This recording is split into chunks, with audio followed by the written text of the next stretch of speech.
आज स्टार्ट कर देना भाई।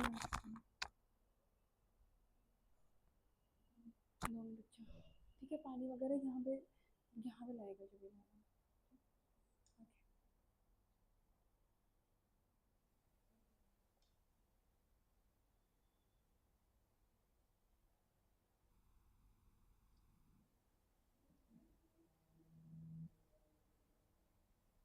A very good afternoon to everyone. A very good afternoon to everyone. Today I have got a 3-hour marathon for the students who want to revise Indian geography with me. I know you must have done your preparation, but then every resource that you have counted on, everything that you have counted on, I think that would have been sufficient for you. But then a last minute revision is very, very important. So today I have got most important static topics of Indian geography where you can revise, and also you can see which all points that you have missed. Sometimes in the course of doing a lot of things at one time, we tend to forget or tend to miss the important details. So I hope that gap I can fill today in the 3-hour marathon with all of you. So let's start. This session is going to be long since it has the questions. So how we'll go about this? There will be questions. I'll explain why the option is correct or wrong, and then I'll explain you the static portion of it so that you can think that, okay, one portion has been revised, and then if any sort of doubts that you must be having, then you can just put your query in the comment section, and I hopefully before the prelims only bring out those important topics as well, if that would be missed in this 3-hour marathon class. Okay, so starting from the first part, that is the physiography of India, I'll be taking the first question: which among the following ranges are the part of the lesser Himalayas? Now understand, physiography of India, when it starts with the Himalayan ranges, right? We talk about the Trans Himalayas, Great Himalayas, Lesser Himalayas, and Shivaliks. So first try to do this question, and then we'll go to the static portion of it. Okay, so starting with it, select the correct answer from the codes: Pir Panjal, Dhauladhar, Nag Tibba, Mussoorie, and Makalu, right? So understand one thing. First of all, see this map. So this is a Trans Himalaya. Then we have Great Himalayas.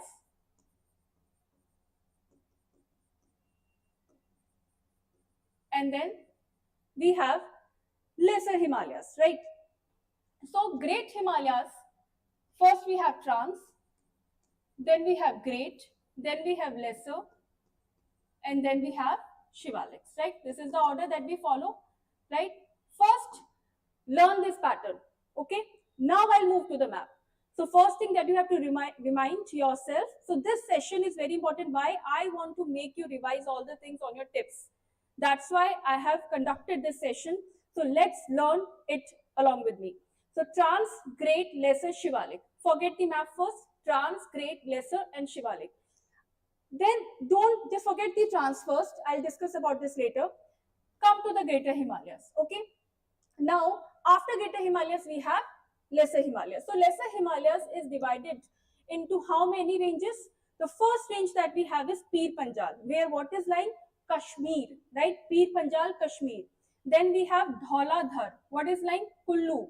Then we have Nag Tibba, Mussoorie. Then we have Mahabharata range, Kathmandu Valley. So we have Pir Panjal, Dhauladhar, Nag Tibba. Also remember the sequence wise. For example, Lesser Himalayas have Pir Panjal. So Pir Panjal is lying on the northwest. So Pir Panjal first, then Dhauladhar in between, and then Nag Tibba. Okay. So Pir Panjal, Dhauladhar, Nag Tibba are the parts of Lesser Himalayas. Okay. Then what we have important parts? Kashmir region is important on Pir Panjal, Kullu in Dhauladhar, Mussoorie in Nag Tibba. Okay. So this is what you have to remember. Now try to do this question. Pir Panjal, was it there? Yes or no? Pir Panjal, then Dhauladhar, then Nag Tibba and Mussoorie. So all were there. Which was On the northwestern side, Pir Panjal was on the northwestern side, right? Then Dhauladhar was there, and then Nag Tibba, right? But Makalu, we have not seen anywhere, right? This is not the part of it, so we eliminate this option. The only part is 1, 2, 3, and 4. Okay. Now understand, Makalu is one of the mountain. Okay, the fifth largest mountain is Makalu. It is not the part of it. If somebody would have known that Makalu is the mountain, is the name of the mountain, then also you could have eliminated. And the rest technique, the other technique for the elimination is if you would have known about the lesser Himalayas very well. Okay. All right. So now we will discuss about the Trans Himalayas, Great Himalayas, Lesser Himalayas, and Shivalik. This is the purpose. First, see the map. This is what we have discussed. Now, first we'll discuss about the Great Himalayas, right? This is first in the chronological order. Great Himalayas. We also call Great Himalayas as Himadri, right? We call it as Himadri. So, Inner Himalayas, Central Himalayas, Himadri are the names of the mountain range, right? They are asymmetrical. Only remember the keywords for now. We do not have a lot of time to discuss about the whole concept. Today we'll just see in the static portion only the keywords, okay? The granite makes up the core. So what is making up the Himalayan region? Granite. Please remember the keywords, granite, okay? Average elevation is 6,000 meter above the sea level, mostly made up of granite and gneiss with metamorphosed. You can also write as metamorphic. Just simplify it, okay? With sediments of limestone on the top, right? The folds of this range are asymmetrical, having steep south slope and a mild north slope. This is the next keyword that they have. They have a hog back, okay? The keywords that we have learned about the Great Himalayas are, the first one, they are made up of granite. Average elevation, 6,000 meter. They have metamorphic rocks. But along with metamorphic rocks, their top is made up of limestone sediments. Okay, so these are the keywords. Now, what is this hogback? So what they have is, the south side is more what? The north side and the south side a little different. How? They have a steep south slope and mild north slope. So when they have the mild north slope, so how they will look? They will look like a hog back. Hog back structure is there, right? So they have the syntaxial bends also, and it abruptly terminates. One of the northwestern is Nanga Parvat, while the other is in the northeastern side in Arunachal Pradesh, Namcha Barua, right? Namcha Barua, right? These mountain ranges has the world's highest peak, most of which are always covered with snow. This is the important from the mains point of view, not from the prelims. From the prelims point of view, 4 and 3 things are very, very important. The first thing that I've told you is the granite thing. Second is the elevation, which is average elevation is 6,000 meter. Then they are made up of the gneiss. The other one is metamorphic rocks. They also have the sediments over it of the limestone. And then they have the hog back shaped, right? This is all what is important in the middle and in the Great Himalayas, right? Now, also with this, if you're discussing about the Great Himalayas, we will also see what passes that they are having, right? The first pass they have is Burzil, right? They all are in J&K, right? Then we have what? We have Baralacha in Himachal Pradesh.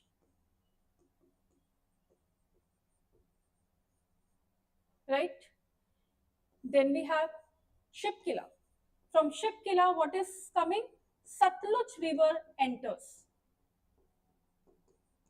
Satluj River enters through this, and also it is forming the border between India and the China's Tibet part, which is have been acquired by China. Now, next is Lipu Lake, which is in Uttarakhand. Then we have Nathula and Jelapla, which is in Sikkim, right? So how many passes that we are having? Burzil, Jojila, Baralacha, Shipkila, Lipu, Nathula, Jelapla. Also, you can see how they are arranging themselves from the west to east, right? This is also important because a lot of questions that we have seen in the PYQ, they are always asking some or other way that how they are arranged, whether they will tell you to arrange it in a north to south direction or the west to east direction, right? So Burzil, Jojila, then we have Baralacha, which is in Himachal, Shipkila is also in Himachal, Satluj River enters from here in Shipkila, then we have Lipu Lake, which is in Uttarakhand, Nathula, Jelapla in Sikkim, right? Okay, so Bomdila is in Arunachal Pradesh.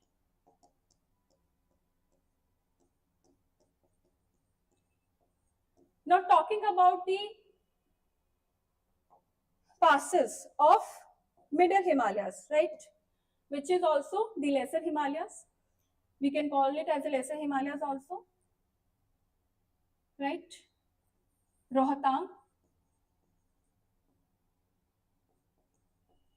right? Rohtang Pass.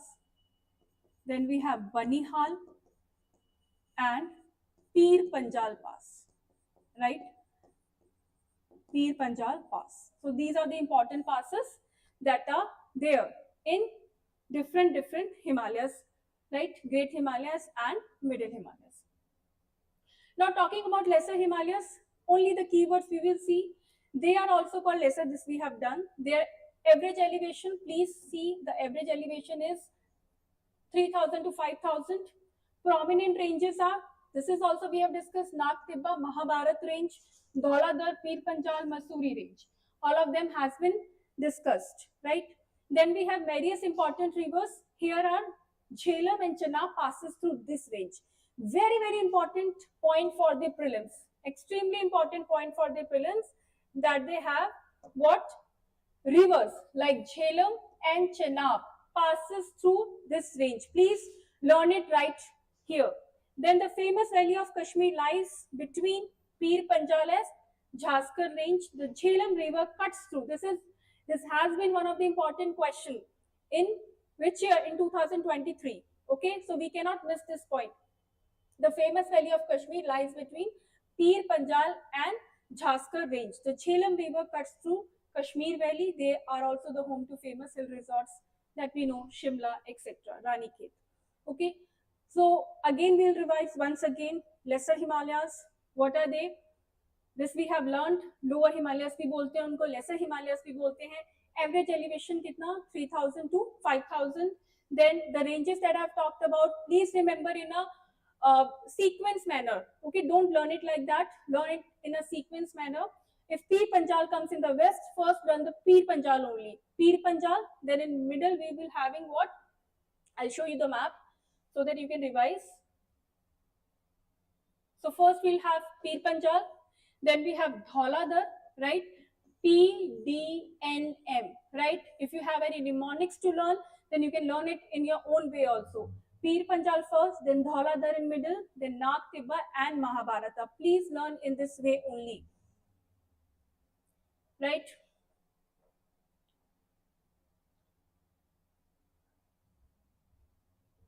Okay. So, okay, another thing that I wanted to focus, again I am making you recapitulate the point. Jhelum and Chenab passes through this range. Okay. The famous valley of Kashmir lies between Pir Panjal and Jhanskar. Jhanskar range we will discuss abhi, right? It is in the Trans-Himalayas. So don't worry about it. It is a part of the Trans-Himalayas. Okay. The Jhelum River cuts through Kashmir Valley. They are also home to different hill stations. Now, the only one which is left is Shivaliks. Shivaliks is also known as Outer Himalayas. They're also known as Outer Himalayas. It is strategically positioned between expensive Great Plains and Lesser Himalayas. Very easy to remember, spanning a distance of 2400 kilometer, right, from the Potwar. So this is not important, 2400 kilometer. What is important is they are spanning from Potwar Plateau to Brahmaputra Valley. Southernmost Himalayan range lying between Middle Himalayas and Indo-Gangetic Plains rises abruptly from the plains of Indus River, known for formation of, now this is important, right? They are known for the formation of dunes and duars. They are known for the formation of dunes and duars. What are dunes and duars? There has been a question on this also in the upcoming slides. We will discuss it elaborately, so do not worry, right? Created by river deposition, fertile alluvial. Also understand, if you have learned and read geography and environment very well, so you must be knowing this area is very, very better in terms of cultivation, right? That's why because why it is better, because there has been a deposition of the silts, sediment and the fine particles from the river which are coming from the hills. Now the next question, consider the following statements. Now this question has been directly taken from the NCERT. Lot of times the question is coming from the NCERT. They are directly taking out some of the important lines from the NCERT and they're directly asking you. So I want you that you should focus some of the parts of the NCERT, right? So the Great Himalayas are most rugged mountain system, first point. Second is the Lesser Himalayas is the most continuous. The third is Shivaliks are composed of unconsolidated sediments. Recently, now only in the previous slides, what we have discussed about the Shivalik. Yes, they are made up of sediments. Why? Because the rivers which are bringing a lot of glacier from the uphills, then the river deposition is happening, plates, the silt, the sediments, etc. are being deposited here. So definitely they are good for the cultivation. Yes, this statement is correct. Second statement, the Lesser Himalayas is the most continuous range. Yes, it is the most continuous. What do you mean by continuous? That there has been no breaking in the between, right? The first is Great Himalayas are most rugged mountain system. That's also correct. These all statements, if it feels like that they are very difficult prima facie, then they have been taken directly from your NCERTs. Next, in the context of Indian physiography, consider the following statement about the Karevas. Now, the mentioning of Karevas has been there. What are Karevas? First of all, they are, the first point says, they are the fertile alluvial soils found in Kashmir Valley. Second is they are important for cultivation of walnuts and apples. Third is they are formed by unconsolidated lacustrine deposit. It means lakes. Lacustrine means lakes, right? Which of the following statements are correct? So first understand what are Karevas. I'll show you through the diagram, okay?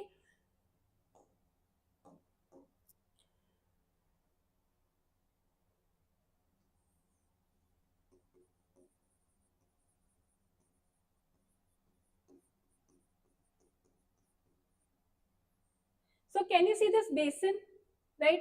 This basin is very, very fertile, okay? Why it is fertile? Because what used to happen here, it was not like this, okay? In the earlier times, when you see the geological period, the plain was not like this, okay? The rivers must be flowing, etc. must be flowing. So what used to happen? The Karevas are basically the deposition, right? The deposition of the lakes, because the lakes, the glacial deposits have, they have these sediments, the remnants that they have left, remnants that they have left. Because of that remnants, what they have the most fertile surface, right? Though it looked like the Karevas must be not having the good, they must not be good for the cultivation, but they are good for the cultivation. How you will get to know this? So what do you mean by Kareva? First, we'll first understand that they are elevated table lands, right? They are elevated table lands, or we can call them as the elevated plateaus also, right? But where? In the Himalayan region.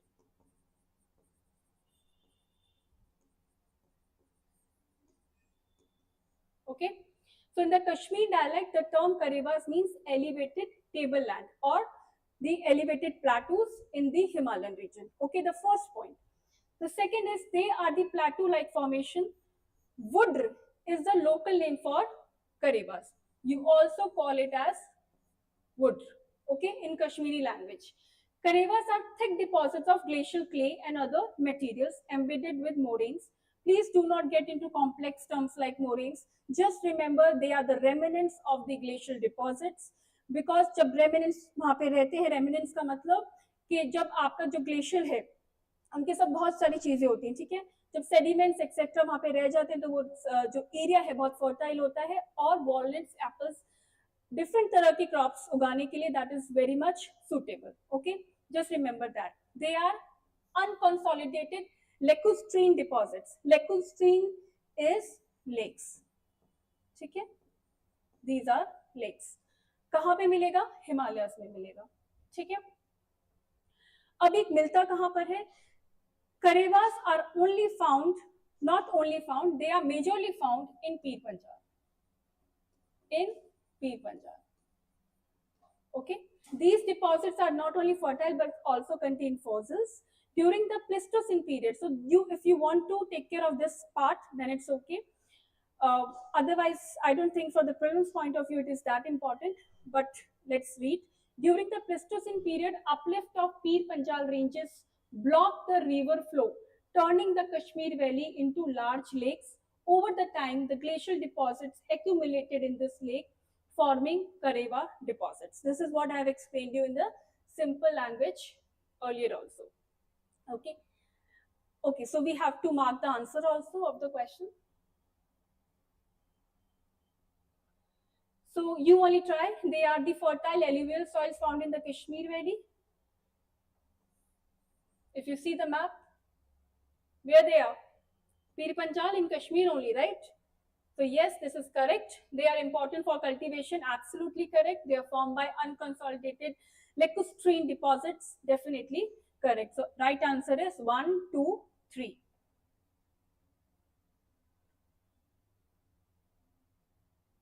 Okay. Coming to the next question, consider the following ranges. How many ranges are the part of the Trans-Himalaya?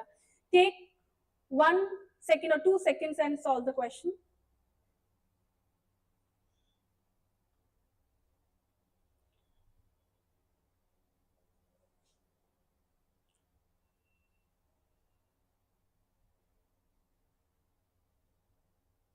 How many ranges are the part of the Trans-Himalayas?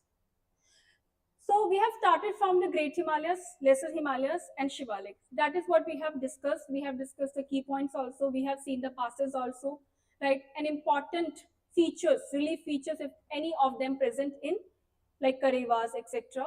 And Dunes and Duars, I'll explain you in the further slides. So we have discussed all of them. But above the Great Himalayas, we also have Trans-Himalayas. And from the Trans-Himalayas, many questions have come, okay? So we cannot skip that. How many ranges are the part of Trans-Himalaya? Jhanskar, Dhauladhar, Karakoram, Kailash. We have seen that in the previous slide I have explained you Dhauladhar range is a part of Lesser Himalayas. So definitely this is not going to be there. The second one, since the question has been made on the pattern which have been recently followed from the last 2 to 3 years by UPSC, like only 2, only 3. So elimination trick will not work here. Okay. So either you know the answer or you will skip the answer. Okay. You will skip the question basically because you don't know how to solve it, because elimination trick is not working in such question. So what you will do? So you need to know the static portion very thoroughly. Okay. So even if I eliminate Dholadhar range, I'll be not able to solve, right? Because I'll be confused in any of the option if I don't know the topic. So first, let's discuss about the Trans Himalayas. So how the Trans Himalayas are divided, right? What are Trans Himalayas first of all? Youngest mountain ranges in the world, please correct us, and are divided into 4 different types according to their geological and geographical characteristics. The Trans Himalayas lie north to the Great Himalayas. Keyword done. Their average elevation 3000 meter. Major ranges include Karakoram, Ladakh, Jhanskar, and they are north to the Great Himalayas. Right? These keywords we have already done. So coming to the most important and northernmost range that we have first is Karakoram range. Right? So if you see in the map, the Karakoram range is this. Okay? The northernmost Trans-Himalayan range in India, forming a natural boundary with Afghanistan and China. It spans 110 to 130 kilometers in width and houses some of the world's highest peak and largest glacier.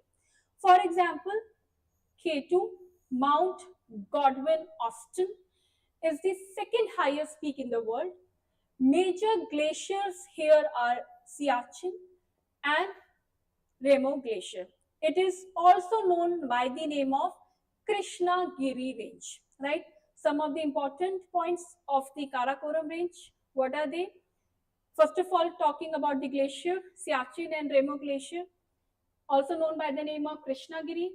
K2 mountain is situated here, and then K2 is also the second highest peak of the world, right? And if you have to remember, Karakoram first, then Ladakh, then Jhanskar. Okay, K and Z. Also, you can arrange it in a way that alphabetically K comes first, then L comes later, and Z comes the last. Then this way also you can remember how the arrangement is.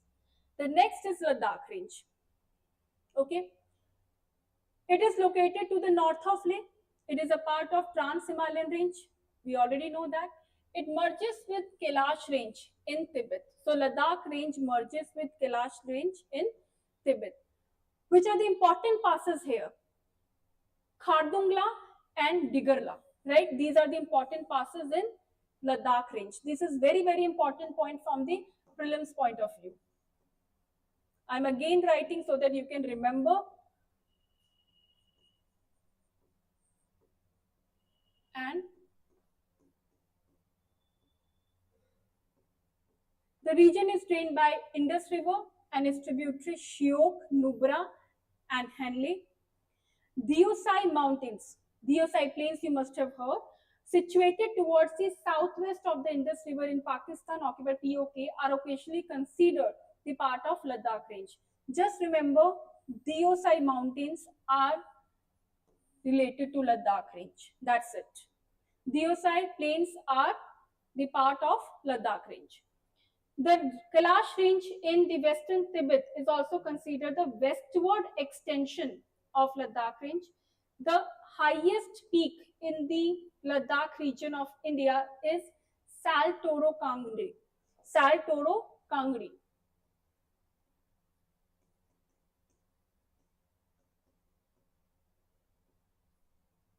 is the highest peak. Saltoro Kangri is the highest peak. There are many, many important points from the perspective of prelims in this slide. So we'll revise it again.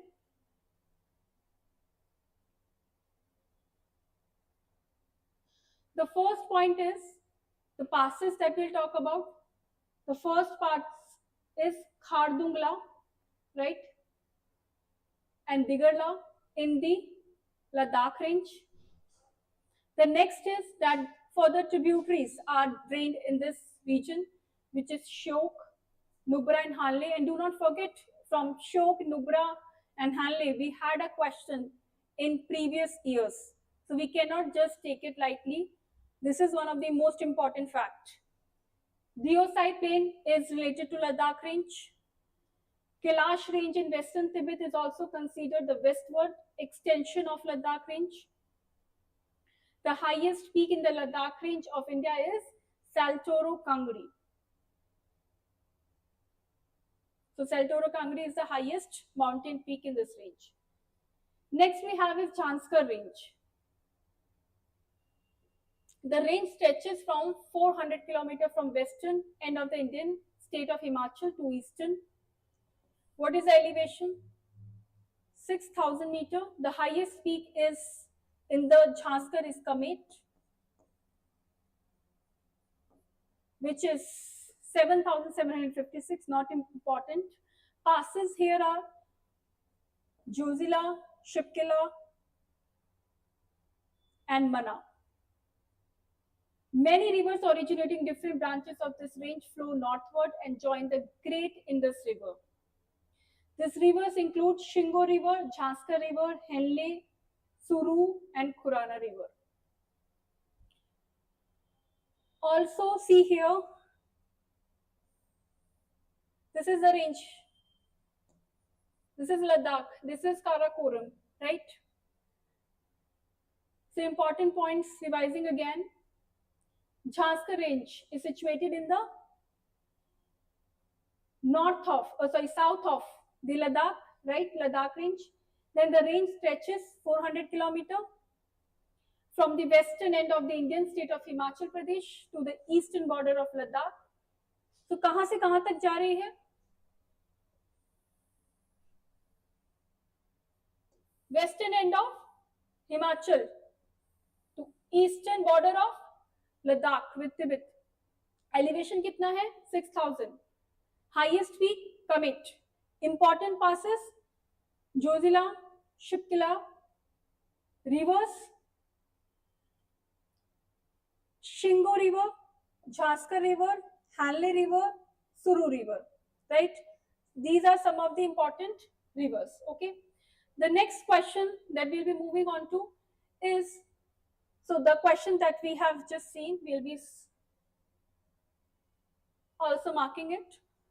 So Dhauladhar is definitely not there, and from the description that we have seen just now, Janskar, Karakoram and Kailash are part of this. So only 3 is the right answer. Because we have seen Dhauladhar is the part of Lesser Himalayas, so, and Kailash is the eastward extension of what? Of the Ladakh range. So definitely it's a part of it. Now coming on to the next question, which is about the dunes and duars. With a reference to dunes and duars, consider the following statement. Dunes are synclinal valleys found in the foothills of Shivalik range. Duars are located in the eastern Himalayan foothills, primarily in Assam and West Bengal.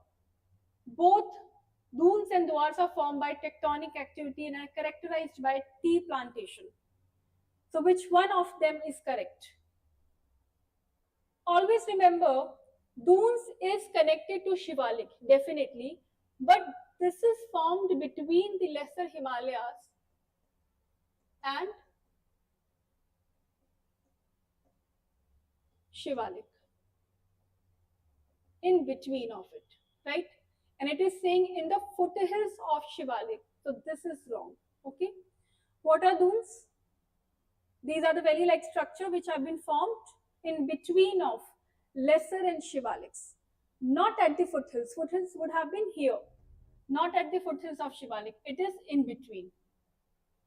Duars are located in eastern. Yes, duars are the eastern Himalayan. They are formed here only in Assam and the West Bengal.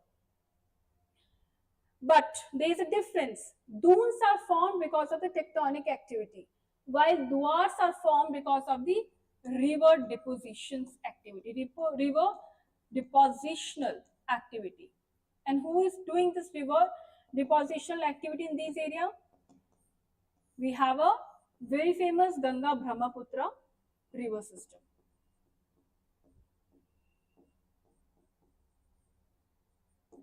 Remember all this. We'll further do the discussion on the dunes and duars. First, understand duars from the foothills through the floodplains of eastern Himalayas that stretch from Nepal through the plains of Darjeeling and different districts. Okay, Dwar literally means door in the local language, also refers to gateway of Bhutan and northeast states of India. And those I have explained to you. So this part is wrong. Second is correct. First is also wrong. The answer is only one. Okay. So I'll be recapitulating this part again. So what are dunes? If you want to write or you want to recapitulate, so we can discuss. So dunes are the valley-like structure. They are the valley formed between lesser Himalayas and Shivaliks. They are formed due to the tectonic activity. But dwars are formed through the river depositional activity, and they are formed in Assam and West Bengal.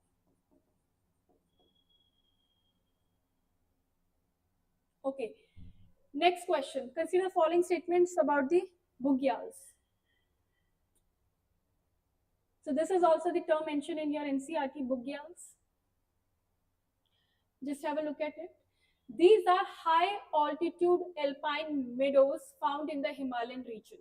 Second, these are permanently snow covered throughout the year. Third, the term Bugyals refers to narrow valley formed by glacial activity. So meadows are basically a show. This is the meadow. A lot of films and a lot of movies or maybe documentaries we would have seen these meadows, right? But these are not always covered by snow during the summer. They look like this. This is this picture of the summer. So we can clearly see it's not covered by the glacial or by the snow. And we can also discuss one more important thing, that whenever the option is containing this part, like throughout or maybe only, then you have to stress on those words. So it could be a possibility that those questions or those options might be wrong. So you have to be very careful in those options, right? Statement 1, Bugyals are high altitude alpine meadows found in Himalayan region. First of all, if they have mentioned alpine, then you have to carefully see that they are found in a very high, maybe they are found in Great Himalayas, right? Please understand the word alpine. Please, this is a key word. Particularly in Uttarakhand, these meadows remain snow covered during winter, turn into lush green during summer, making them essential for grazing livestock and supporting biodiversity. Then Bugyals are not permanently snow covered. We have seen this. The third statement is incorrect. Obviously, they are not the narrow valleys formed by the glacial activities. Okay, they are not the valleys. Have you seen the valleys? The valleys doesn't look like that. I've shown the picture to you of the meadows. They are not looking like a narrow valley. Not at all they are narrow in any way, right? They are not at all narrow in any way, right? So they are not the narrow valley. In fact, the narrow valley formed by glacial deposits are known as glacial troughs, a U-shaped valley. In fact, what are the characteristics of Bugyal? They are flat. We can see that. They are undulating.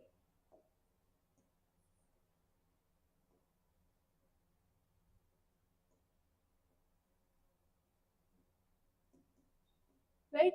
Alpine meadows situated at high altitudes.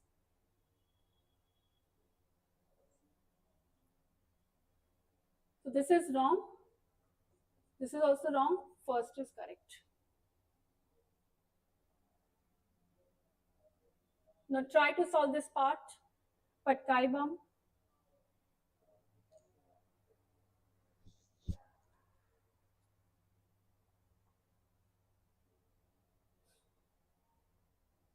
The next question is with reference to the northeastern hills of the India, consider the following statements. This is one of the most important part, Patkaibam. Naga Hills, Mizo Hills, Mikir Hills, Mishmi. Try to solve the question first. Have a look at the question. The first statement says Patkai Bum Hills is merged with Beryl Range. Second is Garo Khasi Jaintia Hills lie to the north of Beryl Range. Third is Beryl Range separates the Brahmaputra and Barak river basins. First, have a look at the map. Where is Patkai Bum?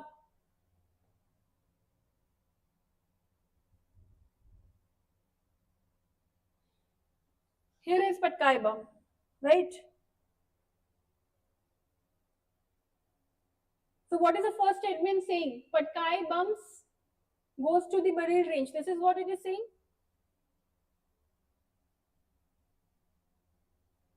Where is Beryl Range? It is here. In fact, Patkai Bums goes and extends towards Naga Hills, whose highest peak is Saramati. Highest peak of Naga Hills is Saramati. So the first question is incorrect. If you would have gone through the maps, if you have not gone through the maps, go now, because this is the time you can quickly go and revise with me. आप यहाँ पे revise कर सकते हैं.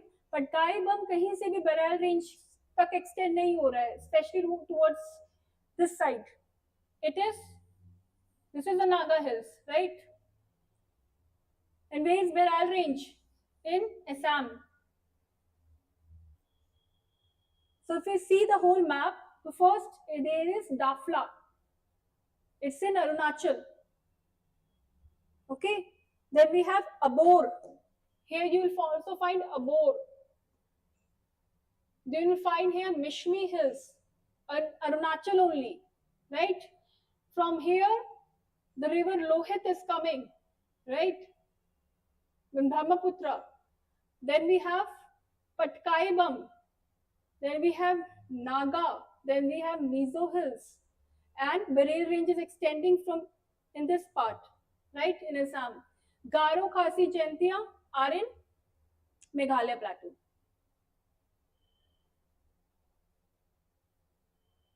If you want to have this look, I mean the better look of the same thing, you can have it here.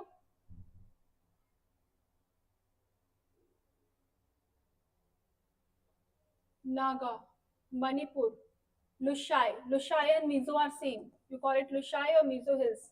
One and the same thing. Okay. And you can see the Beryl also.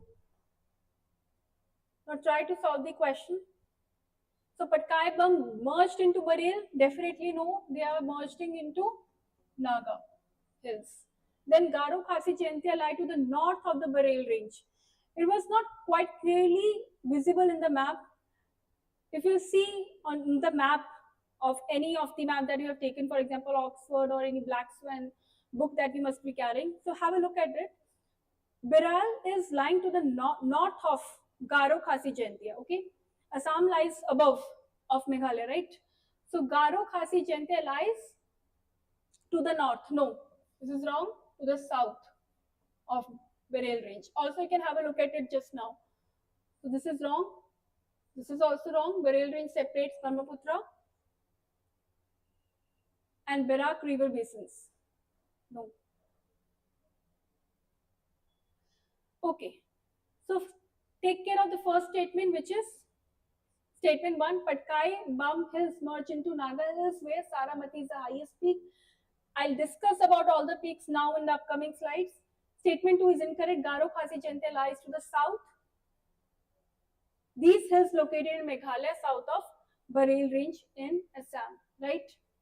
And Beryl Range separates the Brahmaputra and Barak river basins. So where is Brahmaputra? Brahmaputra, as I told you, it's coming from here.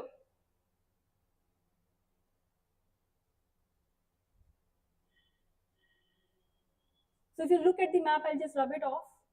If you look at the map, here is the Beryl, right? This is the Brahmaputra, okay? If it's not visible, then I'm writing again here. Here is Brahmaputra, this is Bareil range, and here is Barak. Okay, so yes, it is dividing. The only option is only one.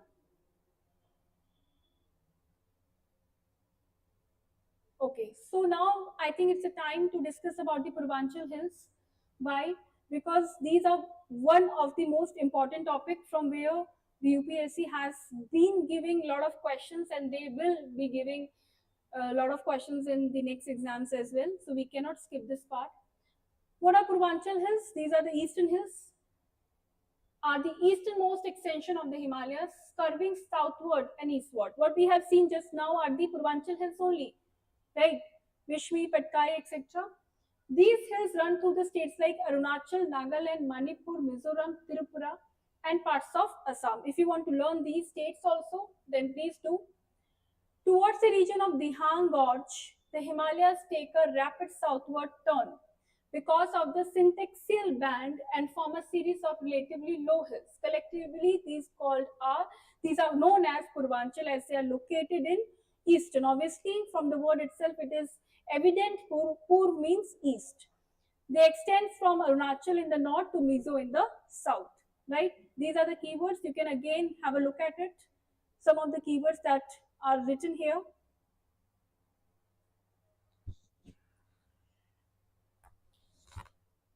So the first is that they passes through where the hills are running through Arunachal, Naga, Manipur, Mizo, Tripura, and parts of Assam. Next, they take a rapid southward turn because of the syntaxial band. I have told about the two syntaxial band that we are having in Himalayas. On the western side, we have a syntaxial band from where? From the Nanga Parvat. And in the eastern side, we have a syntaxial band from where? In Arunachal, particularly in Namcha Barwa. They extend from Arunachal Pradesh in the north and Mizo in the south. Okay. Now I'll be discussing some of the most important things. The first is Patkai Hills, the Patkai bump that we have seen just now. We'll just see some of the important facts from the perspective of prelims. Okay. Patkai Hills on the Indo-Myanmar border. Please recall and remember all these points. They are on the India-Myanmar border, forming a natural boundary between Assam and Arunachal on the Indian side and Myanmar. The range is known for rugged terrain. Location lies between Assam and Arunachal Pradesh, extending into Myanmar. Elevation 2000 to 3000. What are the notable peaks? Mount Saramati. And there is an important national park also here, which is Dihang Patkai National Park. Very, very important, Dihang Patkai National Park. In this range, important peak is Saramati. It forms a natural boundary between India and Myanmar, particularly in which states of India? From Assam and Arunachal Pradesh. And also it is forming a natural boundary, Assam, Arunachal Pradesh and Myanmar. Okay. Dihang National Park lies here.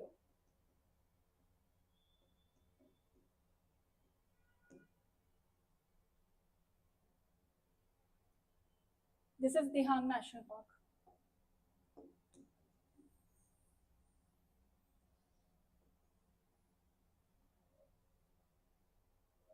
Okay. Naga Hills are located on the border of India and Myanmar, with the Indian portion being in the state of Nagaland, right?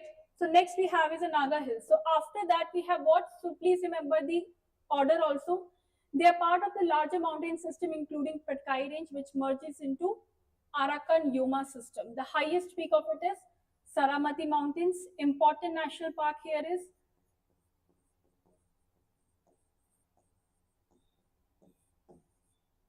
or in Tanki National Park, right? Tanki National Park, or you also call it in Tanki National Park, is important in Naga Hills.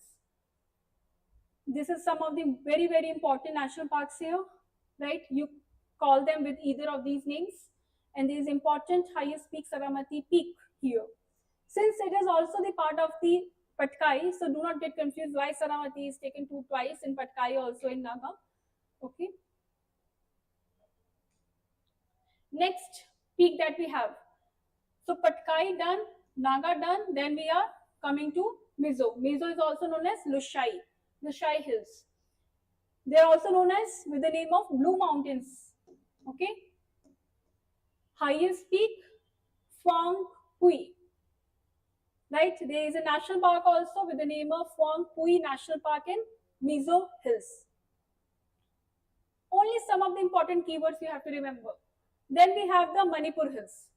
Manipur Hills known for Loktak Lake. Okay. Mount Tempu. Important.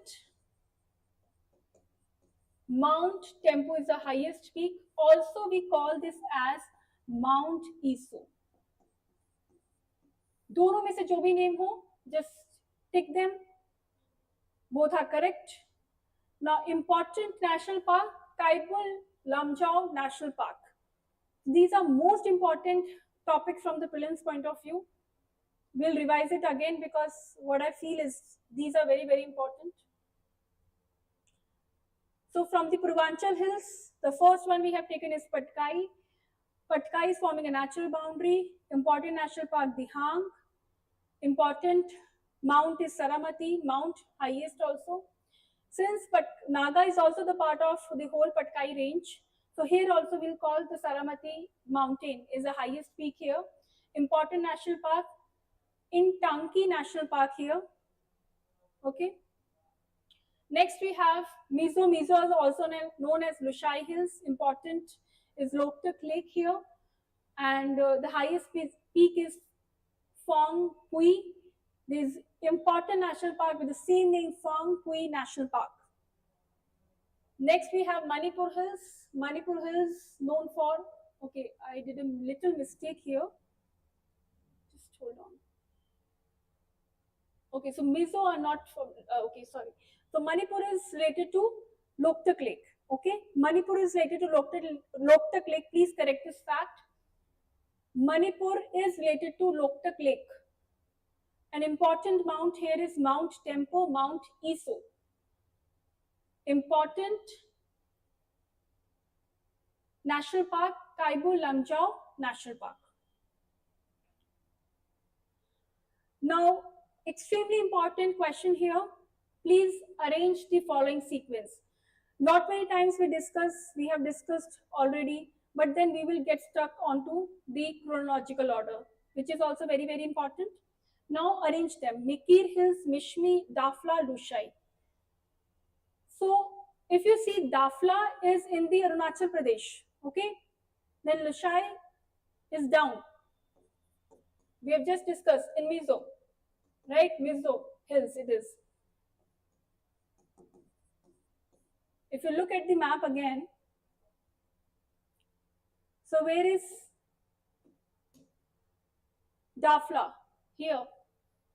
So can I say Dafla is on the top?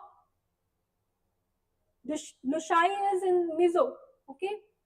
Mizoram basically. Then Mishmi is here. Mishmi is on the top of the northeast in Arunachal. But Mikir is here, okay? This part basically. Here is Mikir. So if you try to solve the question, so where is Mishmi? Mishmi is coming first. Then we having Dafla.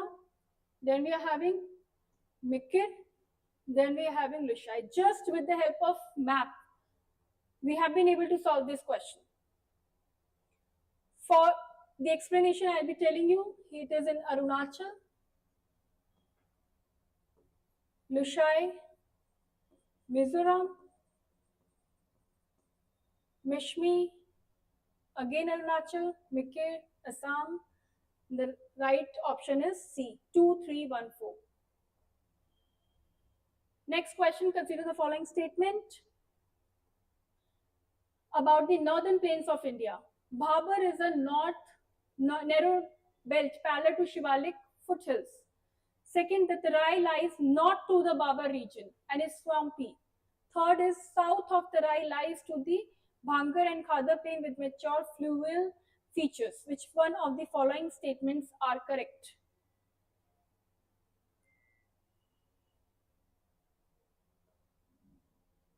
So first understand the map of the region, of the plains.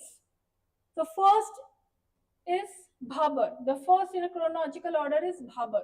Okay, Bhabar comes first, then Terai second, then Bhangar, and then Khadar. This is the order. First comes Bhabar, then Terai, then Bhangar, and then Khadar. Right? Now what is Bhangar? Bhangar is the old alluvium. This is new alluvium. In simple language, क्या मतलब है इसका? Old alluvium means मिट्टी आपकी, because खद्दर का जो मिट्टी है वो अभी newly deposit है. It's new because river deposition is coming and it's newly formed.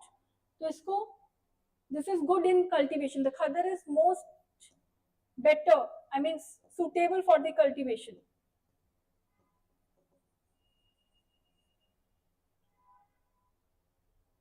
Please take care of the order, right? So Bhabar is a narrow belt parallel to Shivalik. Yes, we have seen that it is. And this all features are the features on the foothills of Shivalik. Please remember, these features are on the features of foothills of Shivaliks. All of them, Bhabar, Terai, Khadar, Bhangar, all of them. So first come Bhabar. Yes, it is a narrow belt parallel to Shivalik, correct. Terai lies to the north of Bhabar. We have just seen, it is just opposite of it. So Bhabar lies north of the Terai. It is the other way around. Okay. So this is wrong. Third is south of Terai lies Bhangar and Khadar plain with mature. Yes. The correct option is first and third. Also, we are not going to just solve the question. That is not our purpose. This is one of the way of making the class interesting. The main purpose is to also revise the static portion along with it. Okay. So we will be discussing. So what is the difference between Bhangar and Khadar? Quickly, Bhangar is old alluvium and Khadar kya hai? New alluvium. Second, it is a coarse and less fertile. Coarse क्यों है? Because big blocks or maybe the pebbles and big stones which are not too much suitable for the cultivation. ज़्यादा suitable क्या रहेगा? जब हम मिट्टी को plough कर देते हैं, छोटे छोटे पार्टिकल्स में इसको कर देते हैं, तभी वो ज़्यादा बेटर होती है कल्टीवेशन के लिए. तो खादर है वो, ठीक है? It is not more fertile, fine and more sandy. Please correct it. It is more fertile, okay? Fine and more sandy, okay? It can't be renewed frequently. It can be renewed. It contains concrete with calcium carbonate in subsoil. It contains no concrete nodules, or maybe you can say less concrete nodules. It is found in the upper reaches of river. It is found around the deltas and the floodplains. Please have a look at the difference between both of them quickly.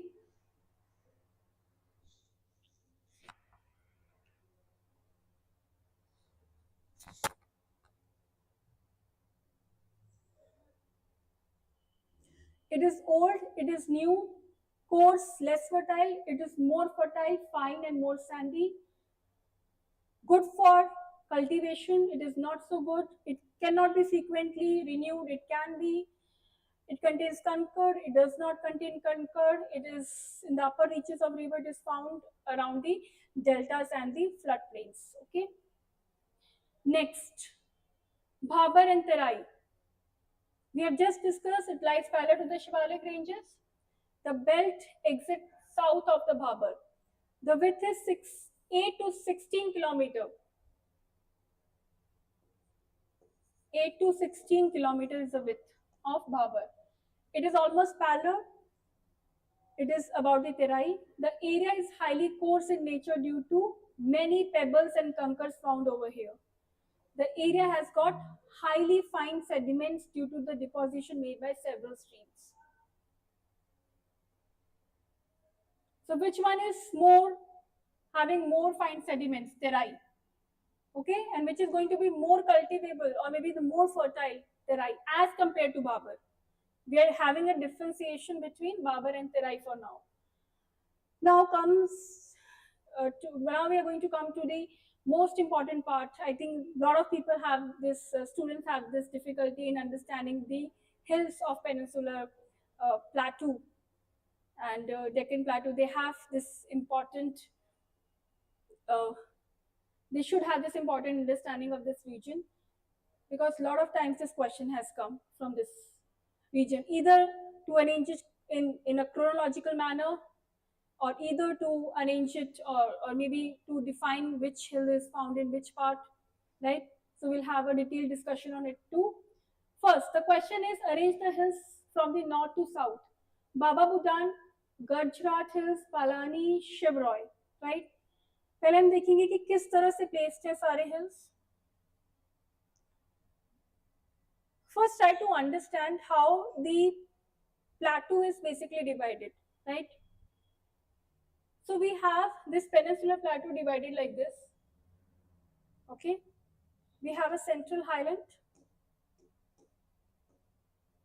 and then we have a Deccan plateau, right? Central highland, where we have the Malwa, Bundelkhand, Baghelkhand, all of them, right? And then we have a Deccan plateau. This is how the peninsular plateau has been divided, right? Basic understanding of the plateaus, right? So in the central highland, which all plateau set we have? आप इसको learn कर लीजिए यहीं पे. Central highland में Malwa, Bundelkhand, Baghel, Chota Nagpur plateau and Shillong plateau. These are the parts of the central highland. Please remember. And also, if you can do me a favor, please do it in a chronological manner. पहले है Malwa, then it is Bundelkhand, then Baghel, then Chota Nagpur, then Shillong. Remember, Meghalaya is also the part of the peninsular plateau only. They are separated by Malda Gap. The first is Malwa, right, in an order. Then Bundelkhand Plateau. Then Baghelkhand.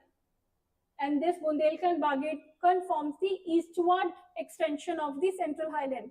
If it comes that they form the eastward extension of the central highland, yes, they do form. Then Chota Nagpur and Shillong. Then in this Deccan Plateau we have, this is Deccan Plateau. Then we have Karnataka Plateau. Then we have Telangana and Dandakarnia Plateau. Dandakarnia Plateau means Odisha only. Please revise all of them.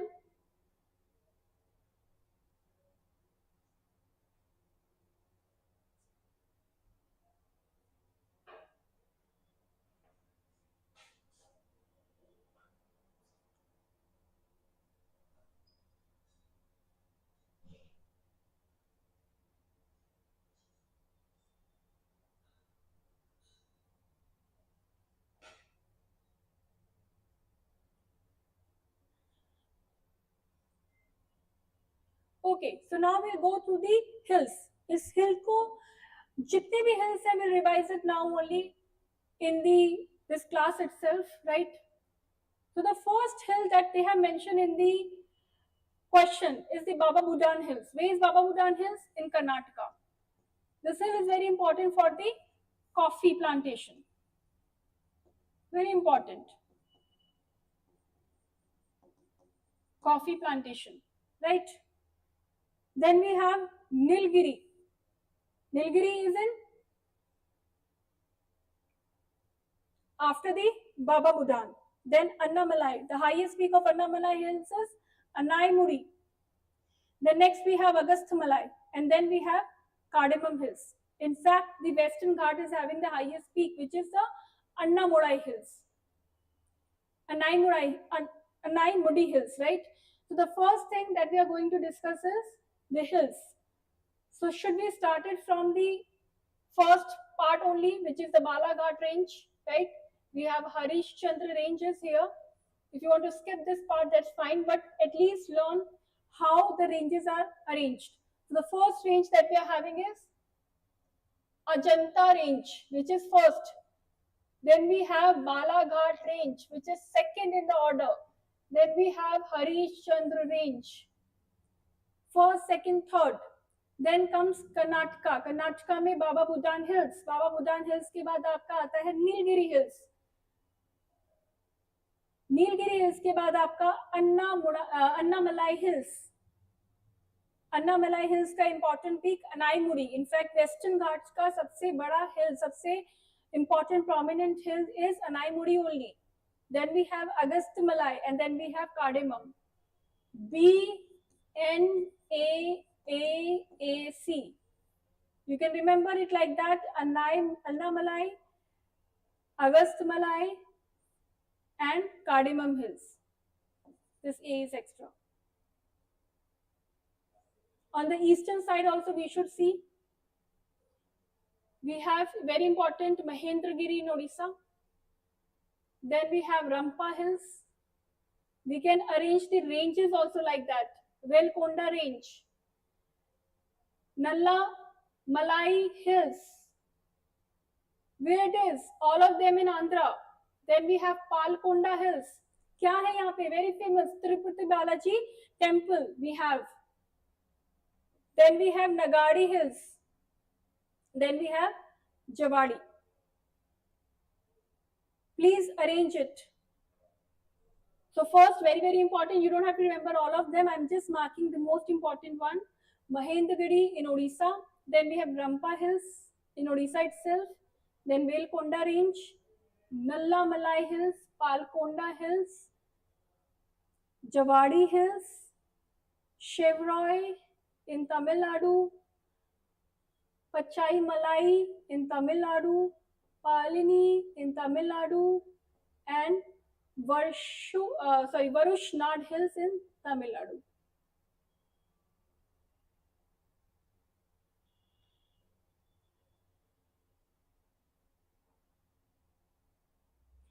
You need to revise it in this class itself. All the hills.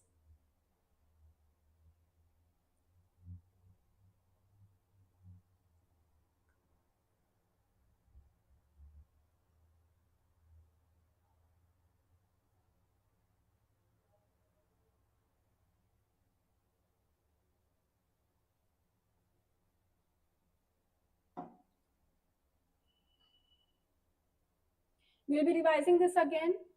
So first we have Ajanta range, then we have Balaghat, then we have Harishchandra range. Ajanta, Balaghat, Harishchandra. Okay, you can also revise it in alphabetical way, A, B, H. This is also in alphabetically ऐसे ही आता है, A पहले B बाद में then H. Then Karnataka में Baba Budan, then we have Nilgiri, then we have Annamalai, then we have Agastyamalai and then we have Cardamom. यहाँ पे important सिर्फ महेंद्रगिरी है, महेंद्रगिरी या रैंपा आप कर सकते हैं. Then we have Walkonda, then we have Nalla Malai Hills, then Palkonda, Nagari, Nagari is in Andhra Pradesh, AP, right? Here we have Tamil Nadu, Javadi is in Tamil Nadu, Chevroy, Tamil Nadu, Javadi, Chevroy. Then we have Pachai Malai Hills, Palini and Varushnad Hills.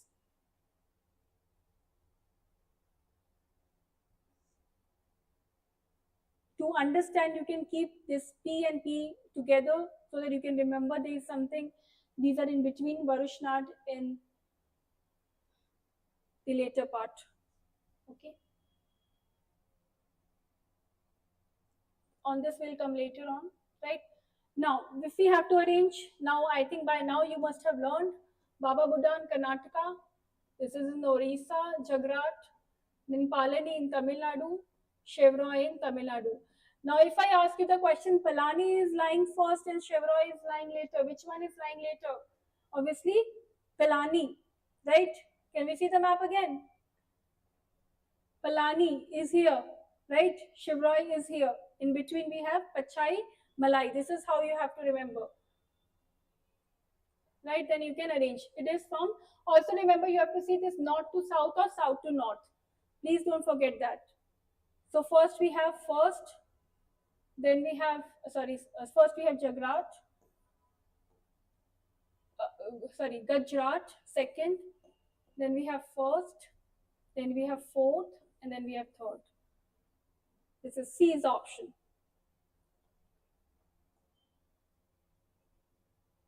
Okay. Now, one of the most important part which is in this and is also the most trickiest part of all the ranges is remembering all the important peaks of the ranges and also remembering whether the Vindhya is lying first or the Satpura, or maybe they are lying between the two rivers or one river. This is also we have to remember. So I have divided some of the important ranges. We will be revising their peaks and also we will take care of the fact that how they are arranged, north to south, we will see. Okay. The first is, first have a look at the map. So Vindhya is lying first. Here is Vindhya, right? Important peak of it is सद्भावना shikhara. Okay, यहीं पे learn कर लेंगे इसको. उसके बाद है सतपुरा. सतपुरा का इंपॉर्टेंट रेंज है धूपगढ़. ठीक है, फिर विंध्या का ऊपर एक्सटेंशन बनाता है कायमूर रेंज. ओके,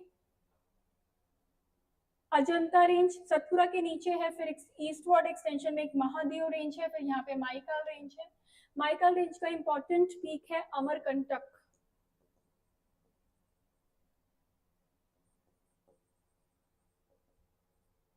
ठीक है, सतपुरा का धूपगढ़, विंध्या का सद्भावना, right? Then we have Ajanta range here, we have Mahadev range here. One by one, we will see all the ranges and that's how we will learn.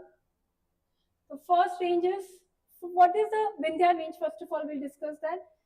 This continuous range है, ठीक है? It is considered to be the traditional boundary between the north and the south. Okay, it acts as a watershed between Ganga river system and river system of the South India. अच्छा, सबसे important part इसमें सिर्फ एक ही है यहाँ पे. It is located north of Narmada river and runs parallel to Narmada valley. तो ये नर्मदा रिवर के नॉर्थ में सिचुएटेड है. प्रीलिम्स के पॉइंट ऑफ व्यू से ये पॉइंट सबसे ज्यादा इंपॉर्टेंट है, that it is lying north of, ये नर्मदा रिवर है, यहाँ पे आपका विंध्यान रेंज है. बस इतना ही आपको याद रखना है अभी के लिए.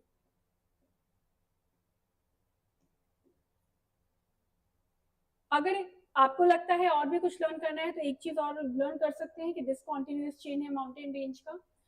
और यहाँ पे एक इंपॉर्टेंट पॉइंट प्रीलिम्स के पॉइंट ऑफ व्यू से I like to add, you will only find non metallic minerals here always. जैसे लाइमस्टोन है, मार्बल है, जितने भी नॉन मेटेलिक मिनरल्स हैं वो यहाँ पे मिलेंगे विंध्यन रेंज में.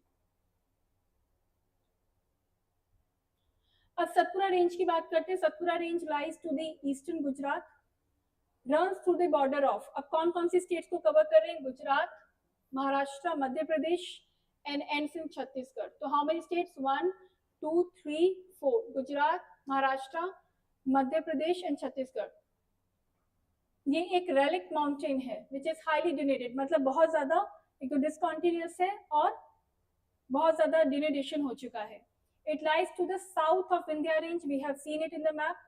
Run parallel to Vindhya. Yes. अब next important point क्या है यहाँ पे? जैसे ये नर्मदा रिवर है, यहाँ पे विंध्या है, right? अब Narmada, I have to rub it. Wait. ये विंध्या है. This is Narmada, right? Now here is Tapi. Tapi and Narmada के बीच में आपका here it's Satpura. So south of Narmada lies the Satpura, and or you can say Satpura lies between Narmada and Tapi river. Simple. Where the Narmada river is originating, just a fact you can remember Amarkantak in the Satpura range, or you can just remember Narmada river originates in the Satpura range, or if you want to do in detail, it originates in near Amarkantak in the Satpura range. I have discussed Dhupgarh is the important mountain of the Satpura range. Now, Maikal Mountains in MP. We have seen the Maikal also. Important peak of the Maikal is Amarkantak, right? Highest peak. सीधा facts देखेंगे. Volcanic है origin में और ये eastern part बनाता है. It is the eastern part of Satpura Maikal range, extends up to Chota Nagpur plateau in east. Deccan trap से बना है, ठीक है. Has the highest covering of laterite soil.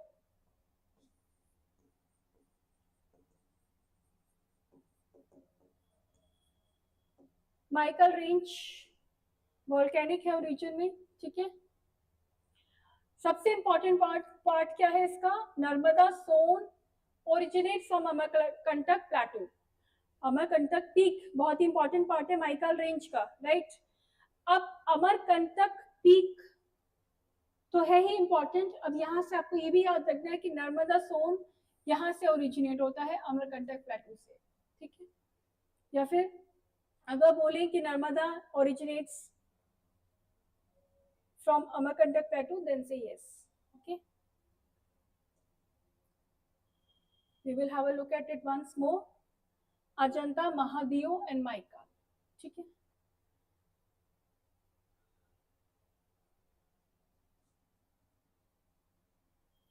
Now quickly we'll run to the river system of India. Why river system? Because river system revise करना बहुत important है. हर year river system से एक question definitely आता है. Every year one question is definitely expected, so we can't skip it. And I think on the last moment when you have to revise something from Indian geography, I think river system should be one of the fact that you should remember, whether it's tributary or where they are originating from. ये कुछ points जो है बहुत important है. तो पहला हमने लिया है गंगा रिवर सिस्टम. ओके. सबसे important क्या रहेगा गंगा रिवर सिस्टम में? पहले आप देखेंगे पंचप्रयाग. सबसे पहले पंचप्रयाग देखेंगे. यू नेवर नो कब इस पे क्वेश्चन आ सकता है, ठीक है. तो पंचप्रयाग में you know some of the points like Devprayag, Rudraprayag, Nandprayag, Karnaprayag and Vishnuprayag. These are the Prayags that we have, right. We have Vishnuprayag, we have Karnaprayag, we have Nandprayag, we have Rudraprayag and Devprayag. अब कैसे arranged है? सबसे पहले क्या आएगा आपका? You will have Vishnuprayag, ठीक है. ऑर्डर में याद करना है तो please remember this is on in the north part. सबसे पहले ये आएगा. क्रोनोलॉजिकल ऑर्डर में रिवाइज करने के लिए आ सकता है, यू नेवर नो, ठीक है.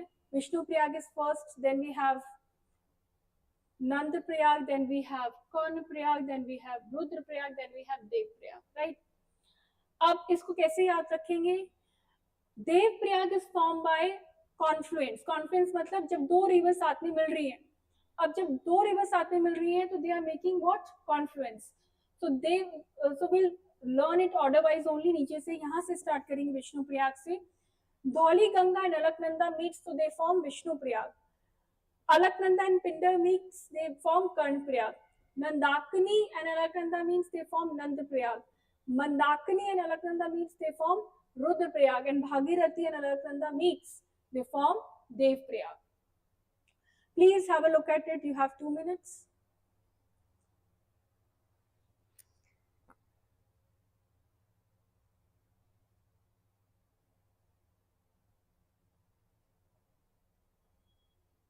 Okay, so we have Vishnu Prayag, we have Karn Prayag, we have Nand Prayag, Rudra Prayag and Dev Prayag.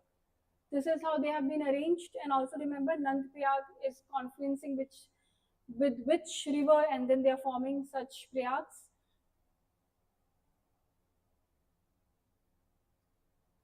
Okay, now important part is telling about the different tributaries. Okay, so when I talk about different tributaries,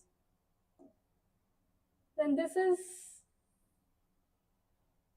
the Gangotri glacier from where the Ganga is originating. Now the Yamunotri glacier from where the Yamuna is originating. If I talk about the left bank tributary, then I have different left bank tributary of Ganga, which is Ram Ganga, Gomati, Gaggar, Gandak and Kosi. And I should not remind you one most important fact that this was one of the PYQ of UPSC 2024, from where only it was asked that how you have to arrange all these tributaries of the Ganga river system. So Gomati, this time you should remember definitely.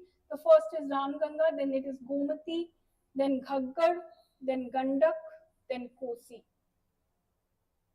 Ramganga, Jim Corbett Park, remember? Then we have Gomati, then we have Ghaggar, then we have Gandak, and then Kosi. At Gomti, we have the most important city, Lucknow. Okay.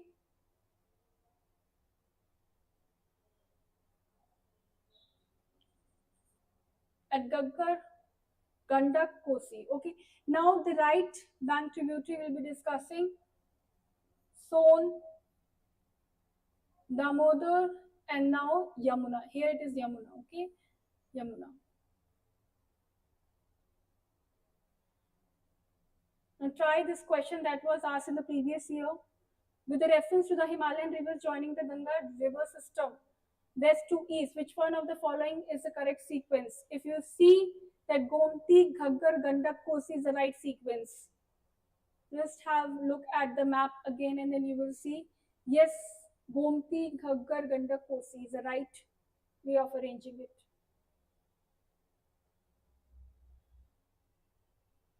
Now we have done the Ganga river system. Next we'll do what? Indus.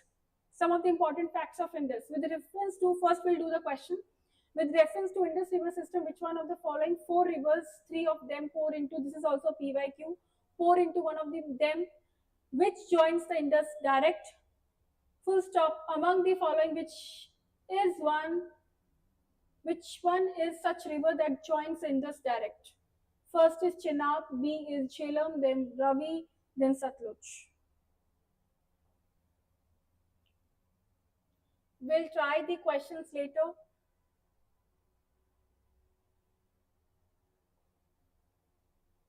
We'll try the questions later. First, we'll do what? The detailed description of Indus river system. So first, it is saying it is a west-flowing river system, right? Indus is a west-flowing. Yes, it originates in Tibetan plateau in the Lake Mansarovar. It flows between Ladakh and Karakoram range. Remember, we have just done the Karakoram and Ladakh range. So where the Indus is flowing? Between Karakoram and Ladakh.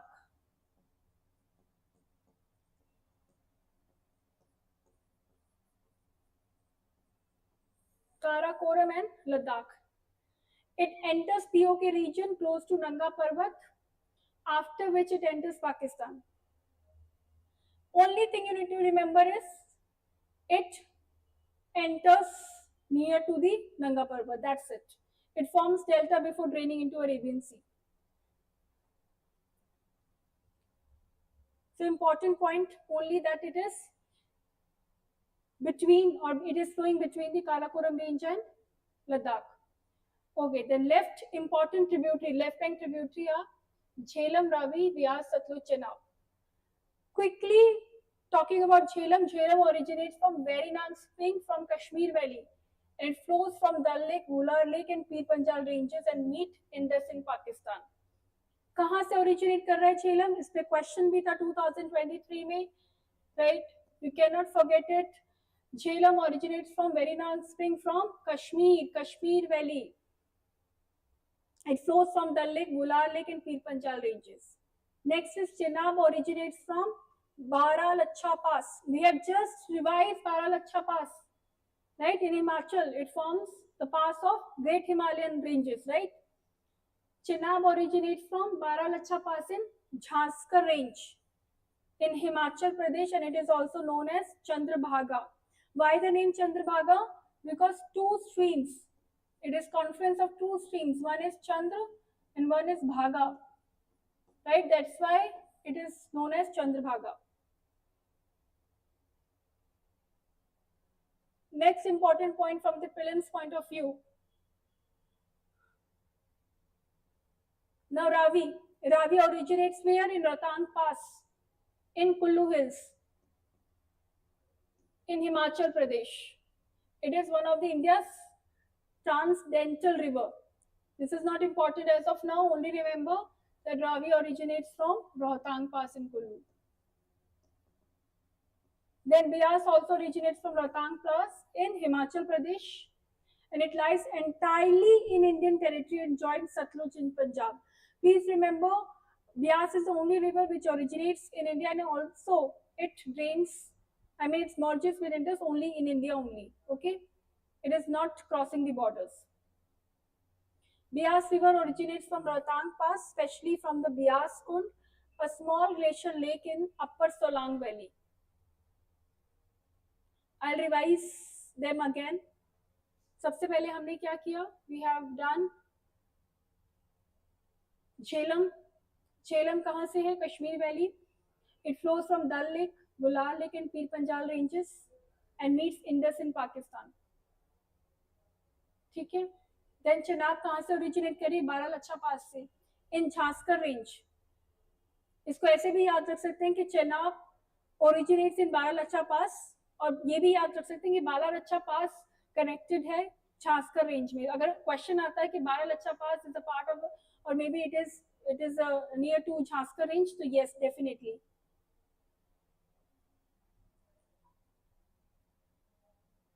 सो अब question हम try कर सकते हैं with reference to the river system, Indus river system. Which one of the four rivers, three of them pour into one of them, which joins the Indus direct? Among the following, which one is the river that joins the Indus direct? Now this is also the PYQ. For that you have to see map first. If you see the map, now Indus, this is Jhelum, right? This is Chenab, this is Ravi. So together they are joining the Indus. But Satluj is separately joining the Indus. Can you see that? It is directly joining the Indus. It is not merging with any of the river and making the confluence and then it is joining. No, it is directly coming and joining the Indus. So this is only the question that was asked, and if you would have done the maps very nicely, then this question would have been solved easily.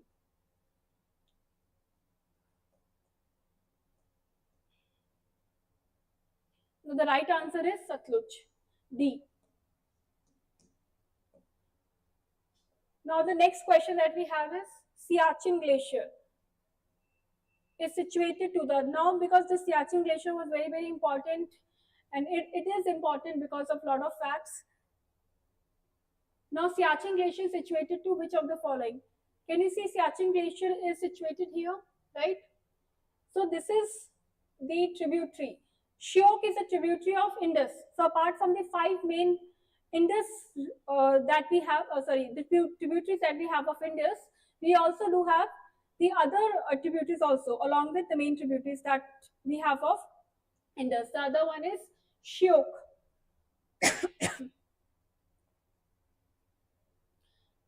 The other one is Shyok, right? And Nubra is a tributary of Shyok. Shyok is a tributary of Indus. Nubra is a tributary of Shyok. Okay. Now this was a question which was asked, that Siachen Glacier is situated to the east of Aksai Chin. Now where is Aksai Chin? Aksai Chin is here, at this part. So definitely it's not lying to the east. Second is, it is in the east of Leh, not at all.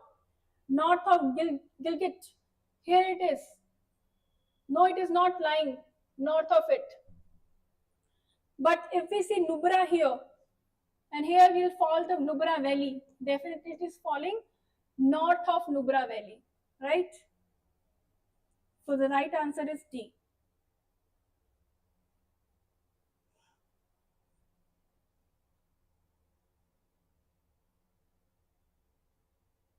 Okay, I think this point has been left. Satluj River, from where they are originating. Satluj originates from Rakas Lake.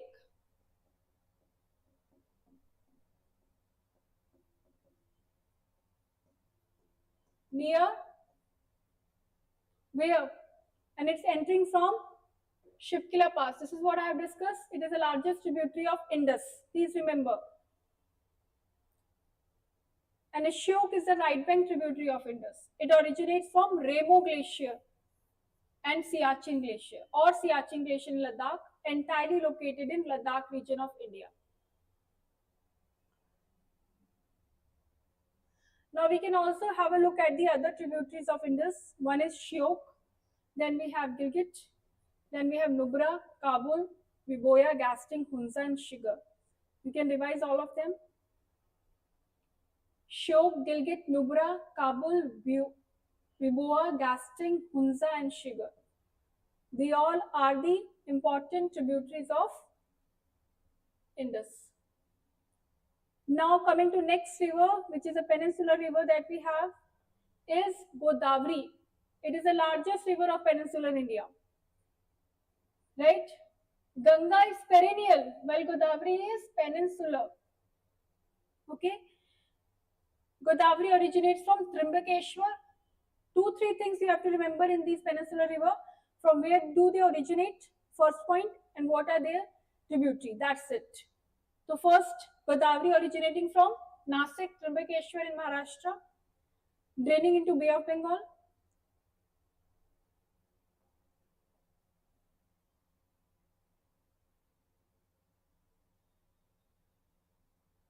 Now have a look at the important left bank tributary. Now Vardha and Vainganga meets, they form Pranhita, left bank tributary of Godavari. Okay, Indravati, left bank tributary. Sabari, Sileru, left bank tributary. Right bank, you have to remember just one, Manjara. That's it. The left bank is Vainganga. Vardha, Vainganga meets, form Pranihita. Indravati, Sabari, Sileru. Right bank tributary, Manjara. That's all. Now from where the Krishna river originates? Krishna river originates from Mahabaleshwar in Jor village in Mahabaleshwar. It flows from Maharashtra, Karnataka, Telangana, Andhra. Okay. Next important point that we have to do, only the right and left bank tributary of the river. Krishna river, right bank tributary, Koyna, Panchganga, Dudganga, Ghatprabha, Malaprabha, and Tungabhadra. Again, I am repeating, Vena, Koyna, Panchganga, Dudganga, Ghataprabha, Malaprabha, and Tungabhadra.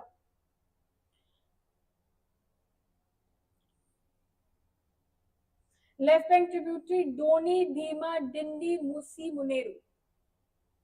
Right bank, Koyna, Varna, Panchganga, Ghataprabha, Malaprabha, Tungabhadra. Left bank, Doni, Bhima, Dindi, Musi, and Muneru. Again, I am revising, making you revise. Left bank tributary, Bhima, Dindi, Pedavagu, Halia, Musi, Puleru, Muneru.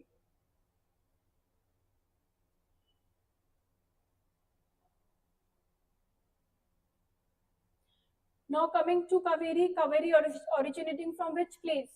Kaveri originating from Brahmagiri, right? Brahmagiri range of Western Ghats in the state of Karnataka. Kaveri originates at Tala Kaveri in Brahmagiri range in Western Ghats in the state of Karnataka. Poni is another name in the Tamil literature. Poni, we used to refer Kaveri as Poni also in Tamil literature. Now remember the left bank and the right bank tributary.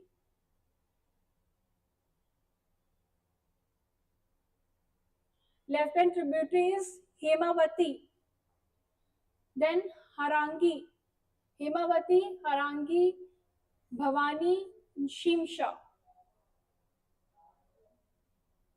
Right bank is Lakshman Tirtha, Kabani, Suvarnvati, Bhavani, Noel, and Amravati.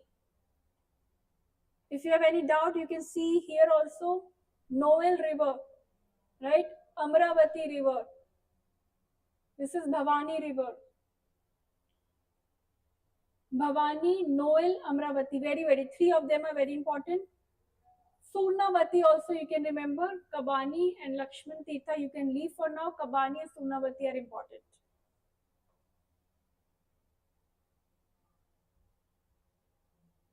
And how also please remember how you are checking the river system, whether it's right or left. Always remember from where it is originating. For example, the river is originating from west and draining into east. So stand in that direction. So when you stand in that direction, always take the right hand as the right bank tributary and left as the left hand bank tributary. Otherwise, you can mark the wrong answer.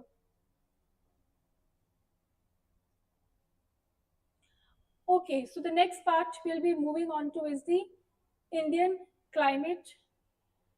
Very, very important Indian climate that we have to discuss. We'll be taking 2 minutes break and then we'll start with Indian climate.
Okay, so we'll be starting with Indian climate. Also, I wanted to tell you one more thing.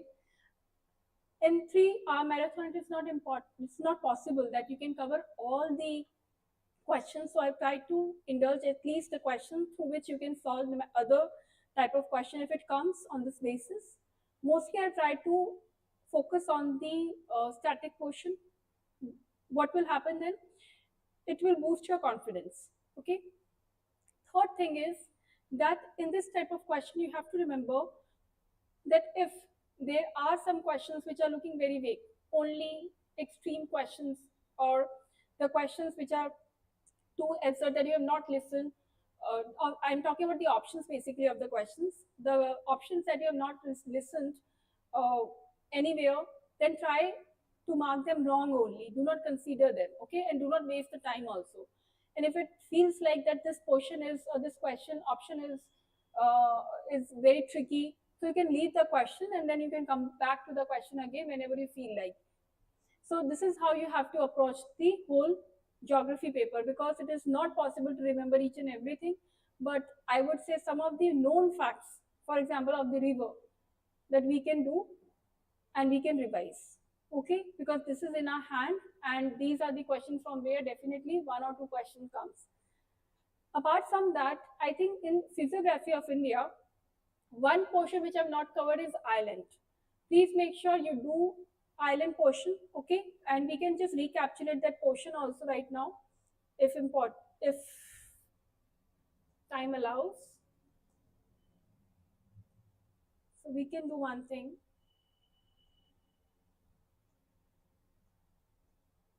Okay, here only I'll tell you. So how you have to do, for example, if you do the island, okay?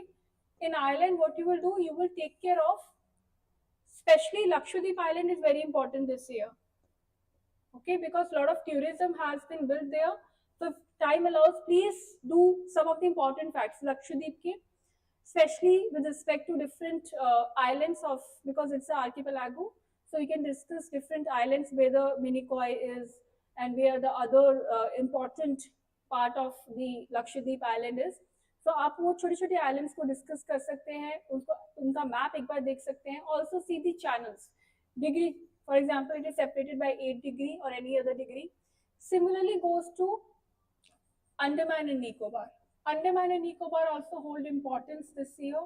Why? Because a lot of projects, especially the Great Nicobar project that has been started, and it's a very mega project that has been started there. So, with respect to that, those points are very important. Remember that you do static portion of it. For example, you have the North Andaman, then which portion is lying there, or you have the Deccan Passage, okay, which passage is separating the Andaman from the Nicobar, right? Then you have the North Andaman, you have the Middle Andaman, then you have the South Andaman. So understand those points are very, very important. Andaman points, Andaman area particularly is very important. Nicobar also and Andaman. Also do not forget to revise the national park in the Andaman island and the Nicobar island. Understand where is Marine National Park, where is other national parks which is there. Okay, so if time would have allowed, I would have also covered that portion, but I would like you to revise that portion on your own. Lakshadweep and Andaman, very, very important in Physiography of India. We have not covered that. Plus, I would recommend you to revise it quickly after the class, so that that you must be, confident in the exam that if the question comes from that portion, you can definitely approach the question. Okay. Next, we'll discuss about the Indian climate. So Indian climate, I'll also discuss the conceptual part. I will be only explaining you how the Indian monsoon occurs, how you have to remember the conceptuality of that portion. So first we'll do the questions and then we'll approach the conceptual part of it. Which one of the following reasons classify India as having a tropical climate? This is one of the most easiest part of the Indian climate question that I have kept to boost the confidence majorly. So the first is most of the India lies in tropics and between equator and Tropic of Cancer. Second is India experiences high temperature throughout the year with seasonal variation. And third is the monsoon winds significantly influence India's climate, leading to distinct wet and dry season. Select the correct answer from the quotes below. अब आपको ये देखना है कि सबसे important क्या है यहाँ पे, whether the tropics between equator and Tropic of Cancer, how the India is lying. Indian subcontinent is lying above the equator, right? It is near to the equator, but not equator is not passing through it, right? So most of India lies in the tropics, yes. Between equator and Tropic of Cancer, yes, definitely yes. And one of the most important static question, from where the Tropic of Cancer is passing. This is a very important question. Okay, so it is passing through Rajasthan, Gujarat, MP, Jharkhand, West Bengal, Tripura, and Mizo, right? Right? So these are the important also. 1, 2, 3, 4, 5, 6, 7. Right. So Rajasthan, Gujarat, MP, Jharkhand, West Bengal, Tripura, and Mizo. These are some of the places, some of the states from where the Tropic of Cancer is passing through. So yes, we can say that majorly it lies in the tropics between equator and Tropic of Cancer. India experiences high temperature throughout the region, throughout the year with the seasonal variation. Yes, India majorly has a high temperature only, except few of the northern states that we have, for example, Punjab, Haryana, Delhi, etc. But India, yes, they have the high temperature only throughout the year, right? Then the monsoon winds significantly influence India's climate, leading to distinct wet and dry season. This is also right, because southwest monsoonal winds are bringing what? Monsoon here in India, right? And retreating monsoons which are coming, what they bring also lot of, they take away they bring lot of dry winds, right? So this is what you have to remember, right? 1, 2, 3 is the right option. Also, you can have a look at the explanation. Statement 1 is saying most of the India is located in latitude 8 degree to 37 degree north. If you want to remember static portion, that's fine. Between equator and Tropic of Cancer, making it predominantly tropical. This geographical position ensures region receives intense solar radiation. Next, due to its tropical location, India experiences high temperature year-round. However, there are seasonal variation caused by altitude, proximity to the sea, and local geographic condition. Now, statement 3 is correct. Indian climate is heavily influenced by monsoonal winds, which bring about tropical monsoon characteristics. I have mentioned about the southwest monsoon, which brings the tropical monsoon characteristics. Next, it is talking about which one of the following statements about Tibetan Plateau on the Indian monsoon, right? The first statement is it acts as a heat source during the summer, intensifying the monsoon winds. It diverts the southwest monsoon winds towards the northern plains of India. Third is it influences the upper level circulation pattern. And fourth, it can trap moisture laden winds, enhancing rainfall over Himalayan region. Which one of the following statements are correct? For that, I would want that you should understand the whole monsoonal system first.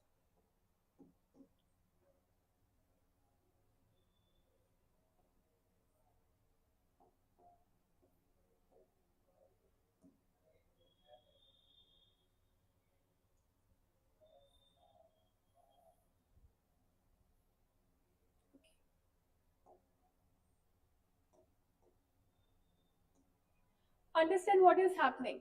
Okay, I'll be explaining you whole Indian monsoon herein.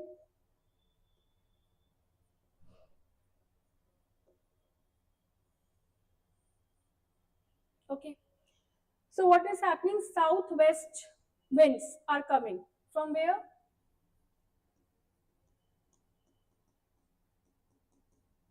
Australia is supposed to be very down, but because of the constraint, I cannot draw it like that. So please understand. Okay, so from here the southwest monsoon is coming. Southwest winds are coming, right? So when the southwest winds are coming, then what will happen? Or maybe I should draw it little well.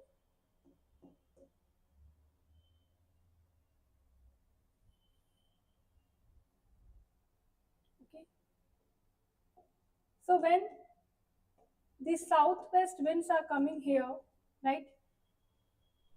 It will pass through the equator, right? This is equator, right? It will pass like that to the equator. Ideally, the southwest winds should come like this. But in the northern hemisphere, what is happening? Coriolis force is acting on it. Northern hemisphere, Coriolis force is acting. It acts in the southern hemisphere also, but in a different direction. But since my wind has come to the northern hemisphere, it will deflect to the right hand side because this is the norm. In northern hemisphere, the monsoonal winds or any wind for that matter will only deflect to the right hand side, right? Why? Because this is the direction. If the direction of the wind is here, only then it will deflect right hand side, right? Now what will happen? There will be two branches of the winds, right? This is the Bay of Bengal branch and this is the Arabian branch. This is Arabian branch and this is Bay of Bengal branch. Now Arabian branch will run parallel to the Rajasthan, right? And hit the Himalayas. Okay, where the monsoon will come first? It will come first to the, if I talk about the Indian subcontinent or maybe only India, then Kerala. Then it will come to Karnataka and etc. and then to Mumbai. This is how it will hit. It will run parallel to Rajasthan. Since it runs parallel to the Rajasthan, Rajasthan is not experiencing any monsoon right now. It will hit to the Himalayas. Since it is striking to the Himalayas, there will be what? Rainfall here, right? Next is a Bay of Bengal branch which is going to the northeast, and therefore we will have what? Rainfall in the northeast region, because hills are also here in the northeast region, right? It will strike and there will be lot of rain which will be happening here. Now comes the role of the tropical jet streams. Tropical jet streams which are working here, what they will do? They will bring back the Bay of Bengal branch to the interior of the Indian subcontinent. अगर winds यहाँ से जा रही थी north east, तो tropical jet streams ने क्या किया? विंड को डायरेक्टली अंदर ले आए इंडियन सबकॉन्टिनेंट में, ठीक है, यहाँ पे ले आए और विंड को अंदर ले आए इंडियन सबकॉन्टिनेंट में. तो क्या होगा? अब इंडिया के इंटीरियर में भी रेनफॉल होगा. पहले इंडिया के इंटीरियर में रेनफॉल नहीं हो रहा था. क्यों? बिकॉज एक ब्रांच ऐसे चली गई है और बे ऑफ बंगाल ऐसे. अब बे ऑफ बंगाल ब्रांच जो है, this branch will be brought inside. This branch means the winds will be brought inside to the interior of the Indian subcontinent. जब इंडियन सबकॉन्टिनेंट के अंदर आपका विंड आएगा तो यहाँ पे रेनफॉल होगा, और यहाँ पे जब रेनफॉल होगा तो क्या होगा आपका?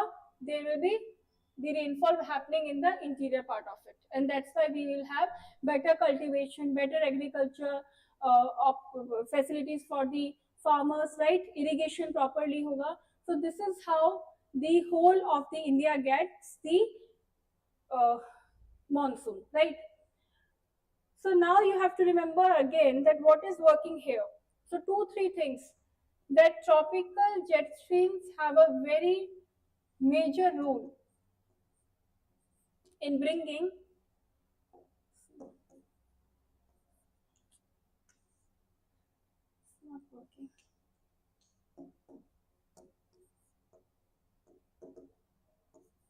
tropical jet streams has a major role in bringing rainfall in interior, right? But Rajasthan is still not having proper rainfall. Why? Because understand, the moisture which have been carried, यहाँ से जो भी moisture आया, for example यहाँ से moisture pick किया, जैसे आपका Bay of Bengal branch यहाँ से गया, उसने क्या pick करा? यहाँ से moisture pick करा. तो जब moisture pick करा, यहाँ पे north east में rainfall हुआ, right? Mawsingrawng, Cherrapunji, one of the most important places where we have the highest rainfall which has been measured so far, right? अब बे ऑफ बंगाल ब्रांच को अब अंदर लाता है आपका tropical jet streams. Tropical jet streams क्या है? अपर सर्कुलेशन स्ट्रीम्स है, अपर सर्कुलेशन विंड पैटर्न है, ठीक है. वो अंदर जब लेकर आता है तो यहाँ पे रेनफॉल करता है, ठीक है. लेकिन यहाँ पे रेनफॉल ज्यादा होगी as compared to the western part. Why? Because the moisture that has been carried by them is getting faded away. यहाँ पे मॉइस्चर बहुत ज्यादा है एज कंपेयर टू हियर. यहाँ पे मॉइस्चर बहुत ज्यादा है as compared to here. That's why Rajasthan is having the less amount of rainfall. The recorded rainfall of Rajasthan is only 50 to 70 centimeters, right? Very, very less. And Rajasthan is good for pulses because pulses do not require a lot of moisture, right? So this is what is a gist of the southwest monsoons. Okay. Now, what is attracting the southwest winds? That you have to remember. अब south west winds को कौन attract कर रहा है? कैसे आए south west winds? Remember this winds are coming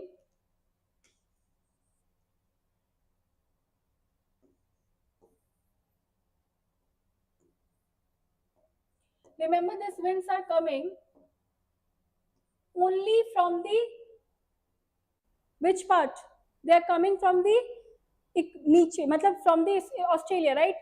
because insolation June में या फिर मई जून में जो कि अब का टाइम है, because India is having what low pressure region. This is an apt time to explain this part. Why? Because अभी ही ये सब हो रहा है. तिब्बत में क्या है? Tibet plateau is having what? Tibet plateau is having low pressure.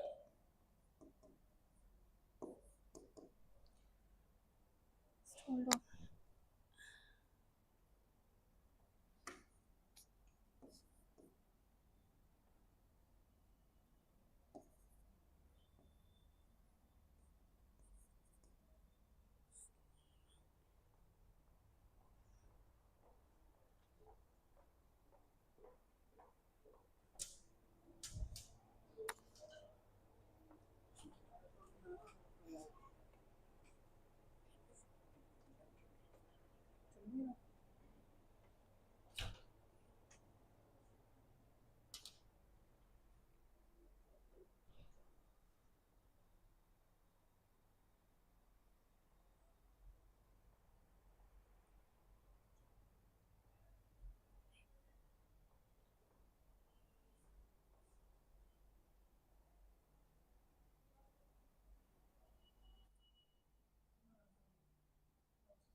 Pen work नहीं कर रहा है.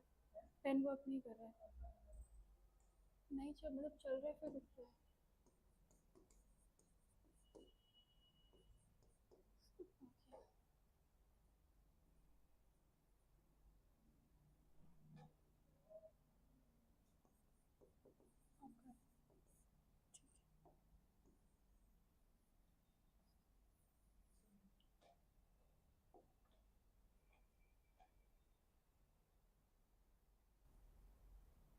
Sorry for the technical glitch students. So Tibet में क्या है आपका? तिब्बत में pen is not working actually.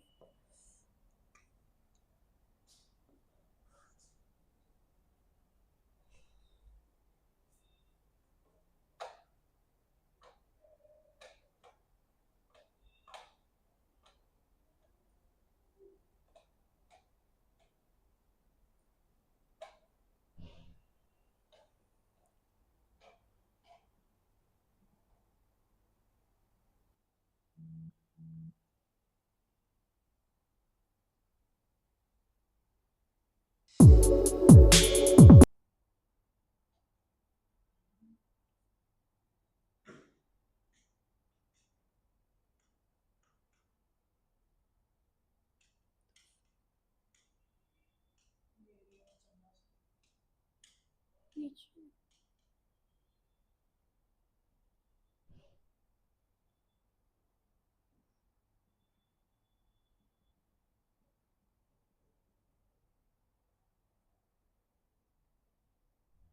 एक काम करो, दूसरी जगह का पेन लो. पेन से लो.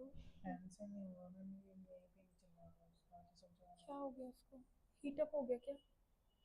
हाँ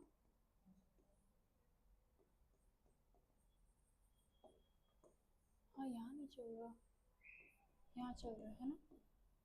यहाँ चल रहा है, यहाँ भी चल रहा है, बस यहाँ नहीं चल रहा. चलो कोई बात नहीं, कर दो start.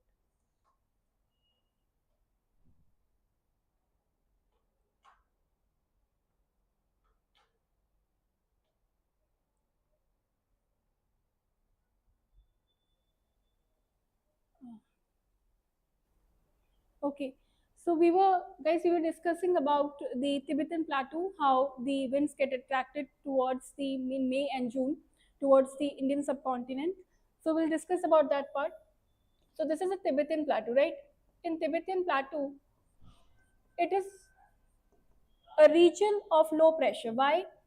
Understand this is a month of May and June, right? In month of May and June, what will happen? Insolation. Insolation is too high in northern hemisphere. Back to the concepts. Northern hemisphere में insolation बहुत ज़्यादा high है. Since insolation बहुत ज़्यादा high है northern hemisphere में, तो क्या होगा? इंडियन सब कॉन्टिनेंट भी बहुत ज़्यादा आपका बहुत ज़्यादा हीटेड अप हो जाएगा. Specially which area? Tibetan plateau. Tibetan plateau will get lot of heat. Why? First of all it is very much elevated. अगर आप उसका एलिवेशन देखेंगे तो आप देखेंगे बहुत ज़्यादा है. and it's very very huge, very very big, right? So agar this is vast area, it is elevated, right? And it is forming one of the region. Why it gets, Tibetan plateau gets too heated at this time, and since it gets heated up, what will attract? It will create a region of low pressure. It will create a region of low pressure. And since the southern hemisphere is having less insolation, why? Because May June में southern hemisphere में insolation slant होता है, it's not direct. तो वहाँ पे कैसा reason होगा? For example Australia, वहाँ पे हाई प्रेशर रीजन होगा। यहाँ पे इंडिया में, यहाँ पे पूरा जो आपका एरिया है, यहाँ पे लो प्रेशर, यहाँ पे high, because it is having high, this is having low, so low, high to low, wind always blow from high to low, high pressure to low pressure, so wind is blowing from here to here, right? So this is southwest. What is southwest winds? Now wind is coming from here, right? In which direction it is coming from? It is coming from southwest for India, so that's why southwest winds. And why Tibetan plateau is major key in creating a low pressure region? Because it is elevated, it is very big, it will get too much of heated up in the May June region, in the May June month, right? That's why it is attracting too much of air, right? So if I see the first part of it, it acts as a heat source during the summer, intensifying the monsoon winds. Yes, this is what we have just seen, how Tibetan plateau is playing its role in attracting the winds from the southern hemisphere, right? Because it is creating a region of low pressure, right? Then we have it diverts the southwest monsoon winds towards northern plains. Yes. It influences upper level circulation pattern. Yes. What is upper level circulation pattern? This is nothing but tropical jet stream. Okay, this upper layer circular pattern, do not get confused, it is jet streams, tropical jet streams. Okay, it can trap moisture laden winds, enhancing rainfall over Himalayas. Now it is particularly talking about the Tibetan plateau. Now Tibetan plateau does not trap moisture laden winds. Okay, it is one of the factor which is influencing all these patterns, but it is not attracting or not trapping all this moisture laden winds. So definitely third is not the option, only three. So we have conceptually discussed the Indian monsoon, but this is not the end of it, because we have to also discuss the retreating monsoon also, because there are different parts of it, right?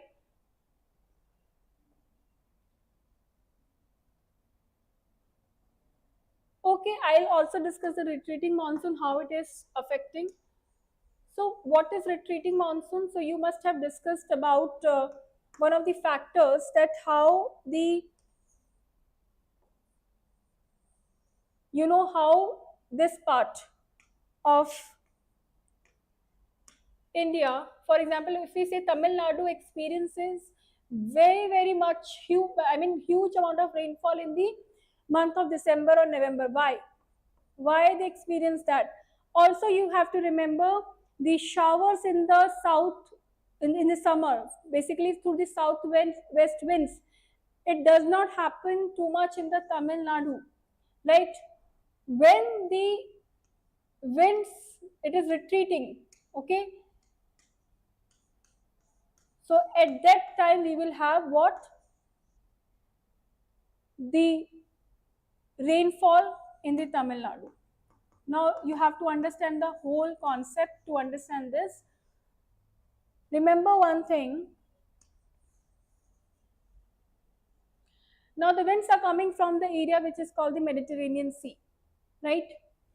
Now when the winds are flowing from here, we also call it as the westerly winds, subtropical westerly winds, which is coming from western side.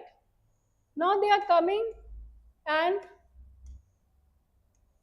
diverting like this through the northeast region, and from there it is picking the moisture from the Bay of Bengal again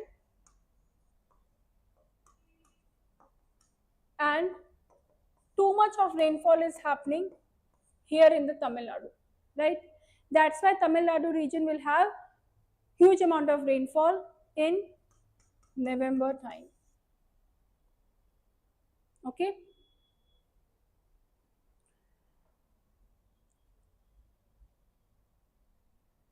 Now, next question for you. With reference to subtropical westerly jet stream, consider the following statement. They are narrow belt of high altitude westerly winds in stratosphere. So these winds are not the part of stratosphere. These are in the troposphere only. Troposphere only. Remember, these are the part of troposphere only. There is nothing like stratosphere for the high altitude westerly winds. They are located over 29 to 30 degree north latitude. Next is these blow north of the Himalayas throughout the year except in summer. Now understand one thing. These winds are coming from where? From the Mediterranean Sea, right? And also these are narrow belt of high altitude westerly winds in troposphere. Again, this is also the upper circulation winds which are blowing. Why? Because jet streams are what? They are upper circulation. Always remember. Jet streams are upper circulation.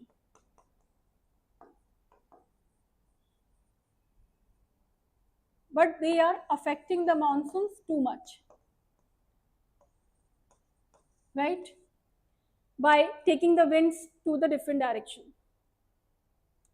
Now this is wrong. Why? Because it depends, right? Okay, in north latitude it's fine, but otherwise I'm telling it depends that whether the winds, for example, if I talk about the northern hemisphere, in northern hemisphere, southern hemisphere, collectively, the degrees varies from 20 degree to 35 degree. Okay, so this degrees varies depending upon the condition. So westerly winds depends, it lies between 20 degree to 35 degree. Okay. First is they blow north of the Himalayas throughout the year except in summer. Half of it is correct. It basically lies south of the Himalayas throughout the year except in summer.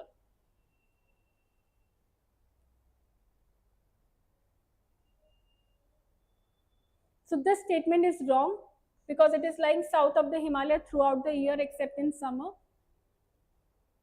Because summer में ये winds नहीं होंगी, ये winds winters में होती हैं, ठीक है? साउथ ऑफ द हिमालयस में मतलब समर्स में ये नहीं होंगी, तब क्या कौन सी विंड होंगी आपकी? Jet streams, tropical jet streams. हमने अभी डिस्कस किया है इसको कि ट्रॉपिकल जेट स्ट्रीम्स का फिनोमेना यहाँ पे आता है. So how can they act here in summer? Summers में नहीं होगा ये, ठीक है, और ये नॉर्थ में नहीं, साउथ ऑफ द हिमालयस में होता है. Second statement is correct. North में अगर सिर्फ नॉर्थ लैटिट्यूड की बात करें तो यस 27 to 30 डिग्री के बीच में वेरी करता है, बट ओवरऑल अगर हम नॉर्दर्न सदर्न दोनों की बात करें तो ये जो आपका स्ट्रीम है वेस्टर्ली जेट स्ट्रीम जो है, सब tropical westerly jet stream, total इसका डिग्री डिफरेंस आपका 20 डिग्री to 35 डिग्री रहता है, ठीक है. So this statement second is correct only with respect to the north latitude. Okay, so second is correct, the first is wrong because we have discussed it is in troposphere.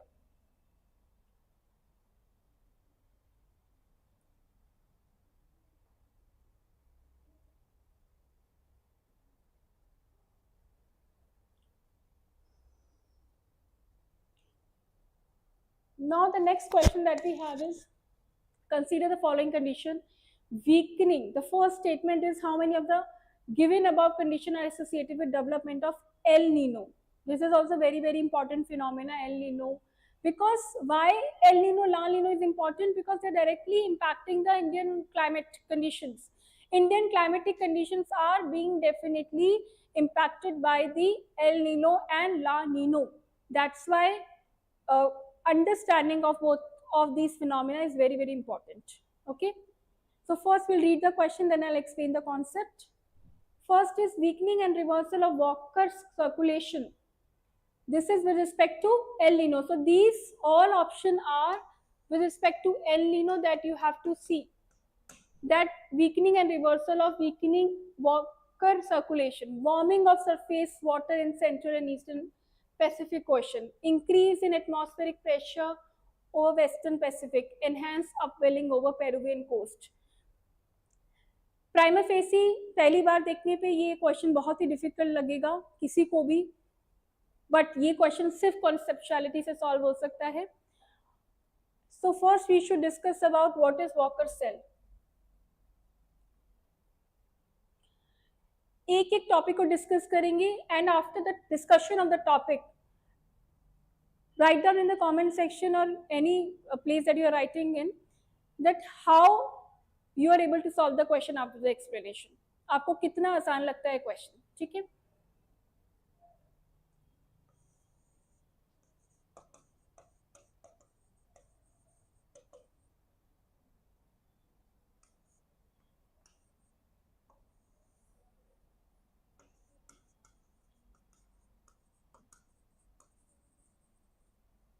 I'll be just explaining you about the first Walker cell. पहले हम Walker cell के बारे में पढ़ेंगे. Walker circulation, simple terms में Walker circulation होता क्या है, ठीक है. Walker circulation के बाद हम ये पढ़ेंगे कि एल नीनो क्या होता है.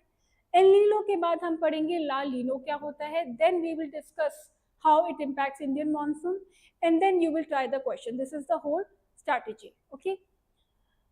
सबसे पहले देखेंगे कि South America and Australia Walker cell है क्या.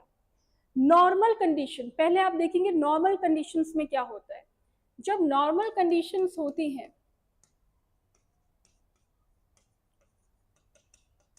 नॉर्मल कंडीशंस में, and also I should tell you this is a Pacific region. ये आपका पैसिफिक क्वेश्चन है, ठीक है. नॉर्मल कंडीशंस में आपके ट्रेड विंड्स बहुत अच्छे से काम करते हैं, ठीक है. These are the trade winds. Remember easterly trade winds you must have done in the circulation. जो विंड पैटर्न्स हैं आपके, this trade winds are nothing but, आपने जो ट्रेड विंड्स ये पढ़े थे, ठीक है. So these trade winds work very well. अब जब ट्रेड विंड्स चल रहे हैं तो क्या होगा, upwelling of the system. The specific eastern and Pacific ocean happens.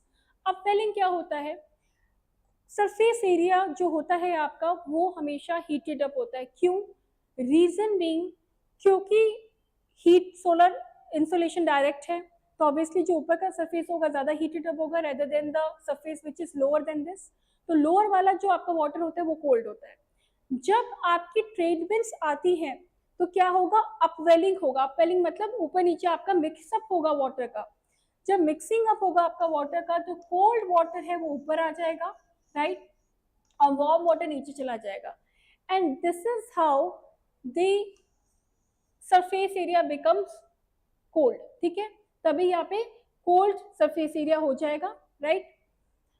और यहाँ पे क्या होगा, यहाँ पे होगा आपका हाई प्रेशर और यहाँ पे हो जाएगा आपका low pressure, right. Wind always blows from high pressure to low pressure. अब यहाँ पे लो प्रेशर है, therefore what will happen,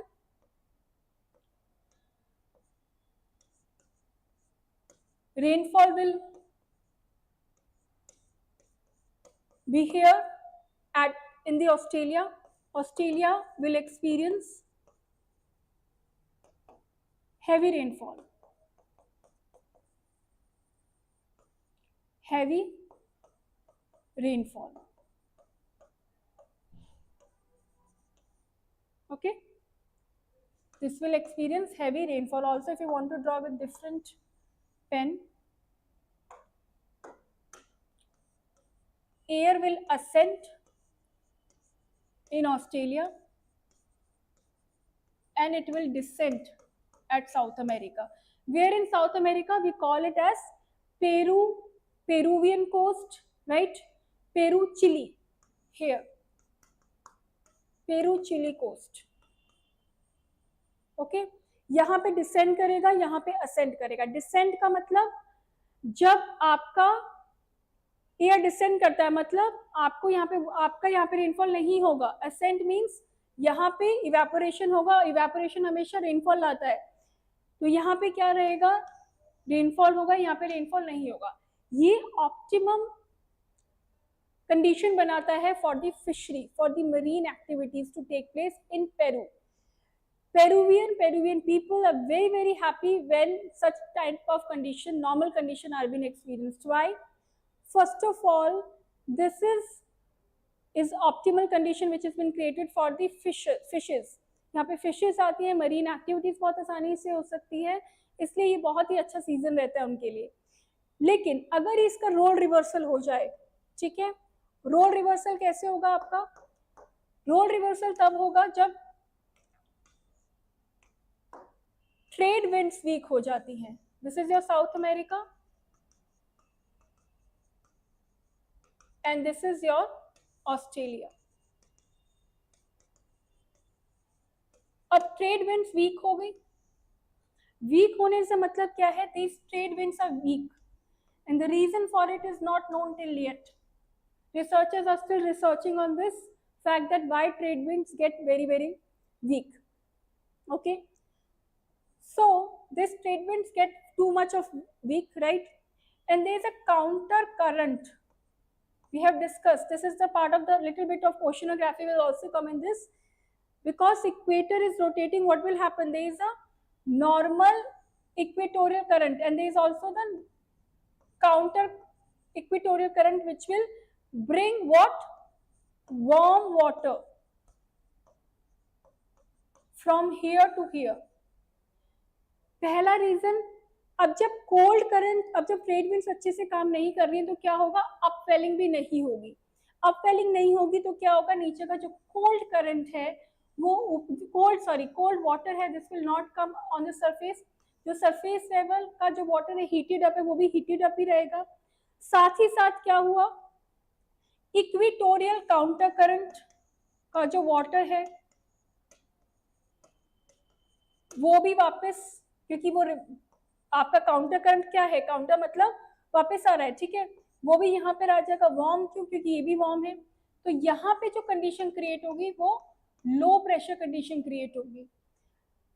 और रिलेटिवली यहाँ पे क्योंकि ज्यादा आपका लो प्रेशर है एज कंपेयर टू दैट, यहाँ पे क्या हो जाएगा, high pressure condition.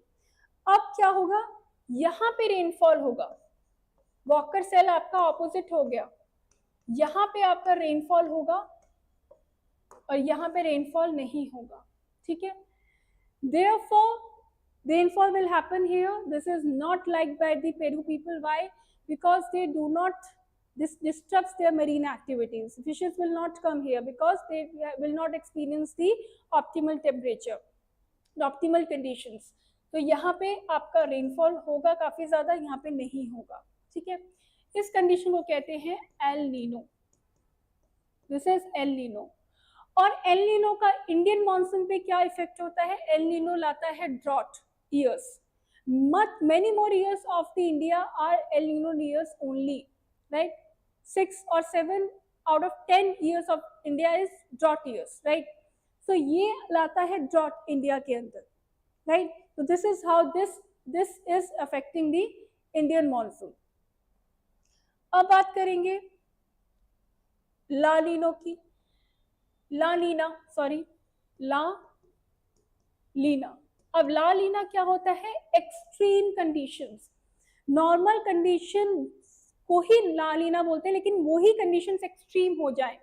For example, जैसे साउथ अमेरिका में ट्रेड विंड्स चलती हैं, अब ये ट्रेड विंड्स बहुत स्ट्रांग हो जाए, स्ट्रांग हो गई तो क्या हो जाएगा, बहुत हाई प्रेशर यहाँ पे डेवलप होगा, बहुत डिफरेंस जो होगा, प्रेशर ग्रेडियंट जो होगा दोनों के बीच में, ग्रेडियंट मींस प्रेशर डिफरेंस. ये स्ट्रांग होगी विंड्स, अब विंड स्ट्रांग होगी तो अपवेलिंग भी बहुत ज्यादा स्ट्रांग हो गया. अब अपवेलिंग स्ट्रांग हो गया तो इसने यहाँ पे कोल्ड बना दिया, इसको बहुत ज्यादा कोल्ड एरिया हो गया. यहाँ पे हो गया एक्सट्रीम हाई प्रेशर, यहाँ पे लो प्रेशर. टेम्परेचर डिफरेंस बहुत ज्यादा, तो क्या होगा, यहाँ पे डिसेंड होगी एयर और यहाँ पे असेंड होगी, जैसे हम कर रहे थे, ठीक है. यहाँ पे रेनफॉल होगा एक्सट्रीम, बिकॉज टेम्परेचर डिफरेंस बहुत ज़्यादा हो गया, ठीक है। और यहाँ पे this is too much fine for Peru people. Now this will also affect India, and India will also experience the extreme monsoons. So this is how La Nina, El Nino and normal conditions look like in the whole cell, right? Now Walker cell we'll discuss. Now see and try to analyze whether you'll be able to solve this question after the explanation. So in El Nino, what is happening? Weakening and reversal of Walker cell. Yes, this is what we have seen. El Nino में तो weaken हो जाता है ना, या फिर reversal, warming of surface water in the central and eastern. This is also right. जब तक warm नहीं होगा तो rainfall कैसे आएगा पेरू में? Eastern and eastern side और central Pacific region कौन सा है? पेरू का side है, ठीक है? Increase in atmospheric pressure over Western Pacific. Yes, this is also right. Atmospheric pressure western Pacific, देखिए ये ईस्टर्न है, ये पेरू का साइड है, और वेस्टर्न पैसिफिक आपका ऑस्ट्रेलिया का साइड है। अब western Pacific and eastern Pacific, western Pacific में क्या होगा आपका? बहुत ज्यादा रेनफॉल होगा, ठीक है। और यहाँ पे आपका हाई प्रेशर हो गया, ठीक है। उसको किस तरह से लिखेंगे वेस्टर्न में? Increase in atmospheric pressure. Yes, increase means high pressure only. So 1, 2, 3 are correct. Enhanced upwelling of Peruvian coast. No, decrease in upwelling. Why? Because यहाँ पे trade winds जो है they have become weakened, और trade winds weak होगी तो upwelling नहीं हो रही है. Therefore only 3 are correct. Only 3. 1, 2, 3. Now I would like to discuss some of the topics which I have not taken in the slides and which are very important according to me, which is soil. So I'll just describe a little bit of description of the soil, how the soil will impact, and the black soil, laterite soil, red soil, some of the facts and data regarding the soil, because I think this is one of the important topic, and if can be quickly done, then we should definitely do it.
कितने लोग देख रहे हैं? कितने घंटे हो गए? कितने लोग देख रहे हैं? अभी निकले हैं अपना 4 कितने लोग देख रहे हैं? 4 4 ये कौन है? और ये मैसेज कर रहा था ये चैट में। कौन कर रहा है? कौन कर रहा है? पता नहीं, स्टूडेंट्स होंगे कोई। सुदर्शन को Sudarshan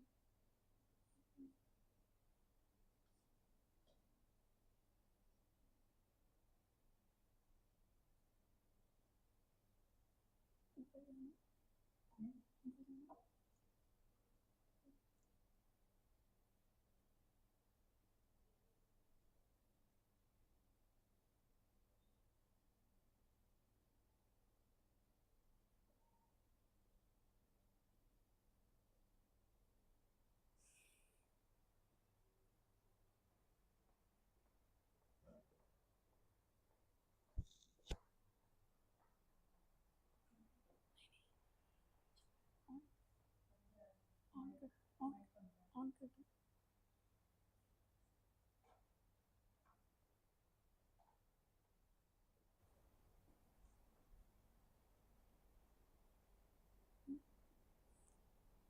Okay, for the soil, we will be covering a few of the facts. So for the soil, it is very important to discuss. There are different soil parts, right? So we have the black soil. So how the black soil is made up of? Quickly, we'll discuss about few facts. So it is made up of the Deccan lava. Black soil is made up of lava. Okay. Uh, Volcanic eruptions, I should say. Volcanic eruptions. Since it's made up of the volcanic eruptions, so kya hoga? This black soil will have what? It will have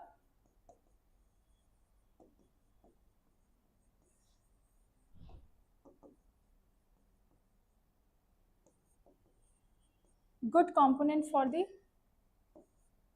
cultivation,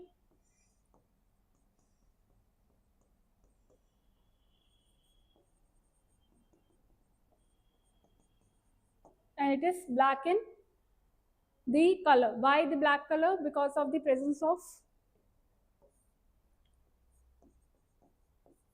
different components, right? Now, which are these components? Which is iron, okay, magnetite. Also understand that all the soils which are present in India are rich or poor in different types of, for example, some of the soils are poor in nitrogen, some of the soils are rich in nitrogen, okay. So we have to discuss this because calcium and OH, etc., potassium is good in black soil, right? Also, if I discuss about the arability, arability means how they are good at, air can just go and pass through that. So it is very good in arability also, okay, because the size particles are fine and therefore they have lot of spaces in between, and therefore what will happen? Arability is fine, okay. Water retention capacity of these soils are fine, therefore cotton can be even grown in the region where the rainfall has not happened appropriately, so it is good in that too. Now understand where the cotton is growing in Gujarat. Gujarat is the highest producer of cotton, and in fact Maharashtra is also good, okay. These are some of the points related to the black soil. Also, it is known as a self-flowing soil. Please remember, because you don't require too much of labor in it. Because when cracks develop, whenever the cracks develop in the soil in the summers, what will happen? The air will directly go inside, and you don't need to plow the soil too much. Okay. Now next is the alluvial soil. Alluvial soil is found, this is the soil which is found in, I would say, the percentage of the soil is huge. The component of the soil is huge, like it is forming the major part of the soil is Indian soil, okay. Good in cultivation, good in potash, okay. It has a fine composition of loam, clay, silt. It's a perfect mixture found in northern plains. For example, UP, Madhya Pradesh, Haryana, etc. UP,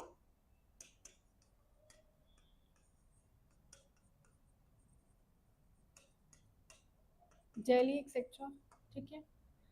Now, apart from that, you have to understand that these soils are also found in the coastal plains. Wherever there will be delta, for example, Brahmaputra Delta, Brahmaputra Ganga Delta, you will find this type of soil because the silt are being deposited by the river system only. Now, similarly, in the Mahanadi, etc., here also, what you will have deposition happening because of the rivers. Because Mahanadi, Krishna, Godavari, Krishna, Kaveri, they are building lot of silt and they are depositing here. Therefore, in the coast also, you will find what? These soils. Alluvial soil, okay? And here also you will find alluvial soil, okay? On the right hand side and the eastern side. Now next soil that we will take is laterite soil. How is laterite soil? Laterite soil is a soil which is a soil found in places like Odisha, in Andhra also, okay? So why it is, what is it? It is famous for? It is famous for leaching. It only exists in high heat and humidity. And since high heat and humidity is there, so what will happen? Because of both of the factor, the organic matter which is present, the decomposition of this matter will happen very quickly. अब ये decompose हो गया और reverse ने उसको क्या कर दिया, वाइप ऑफ कर दिया यहाँ से, तो यहाँ पे आपका कंटेंट नहीं बचेगा, इसलिए ये इतना अच्छा भी नहीं होती है कल्टीवेशन के लिए. क्यों? क्योंकि जो ऑर्गेनिक मैटर है वो ही वाइप ऑफ हो जाता है. Why? Because decomposition happens very very quickly because of the high heat and humidity. अब ह्यूमिडिटी हाई है, हीट हाई है, तो इसको कहेंगे leaching.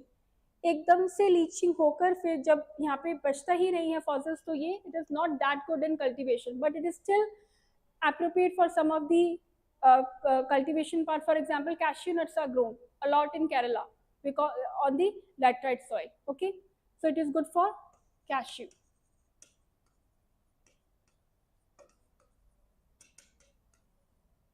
Okay. Now next soil that we can take is red soil, red and yellow.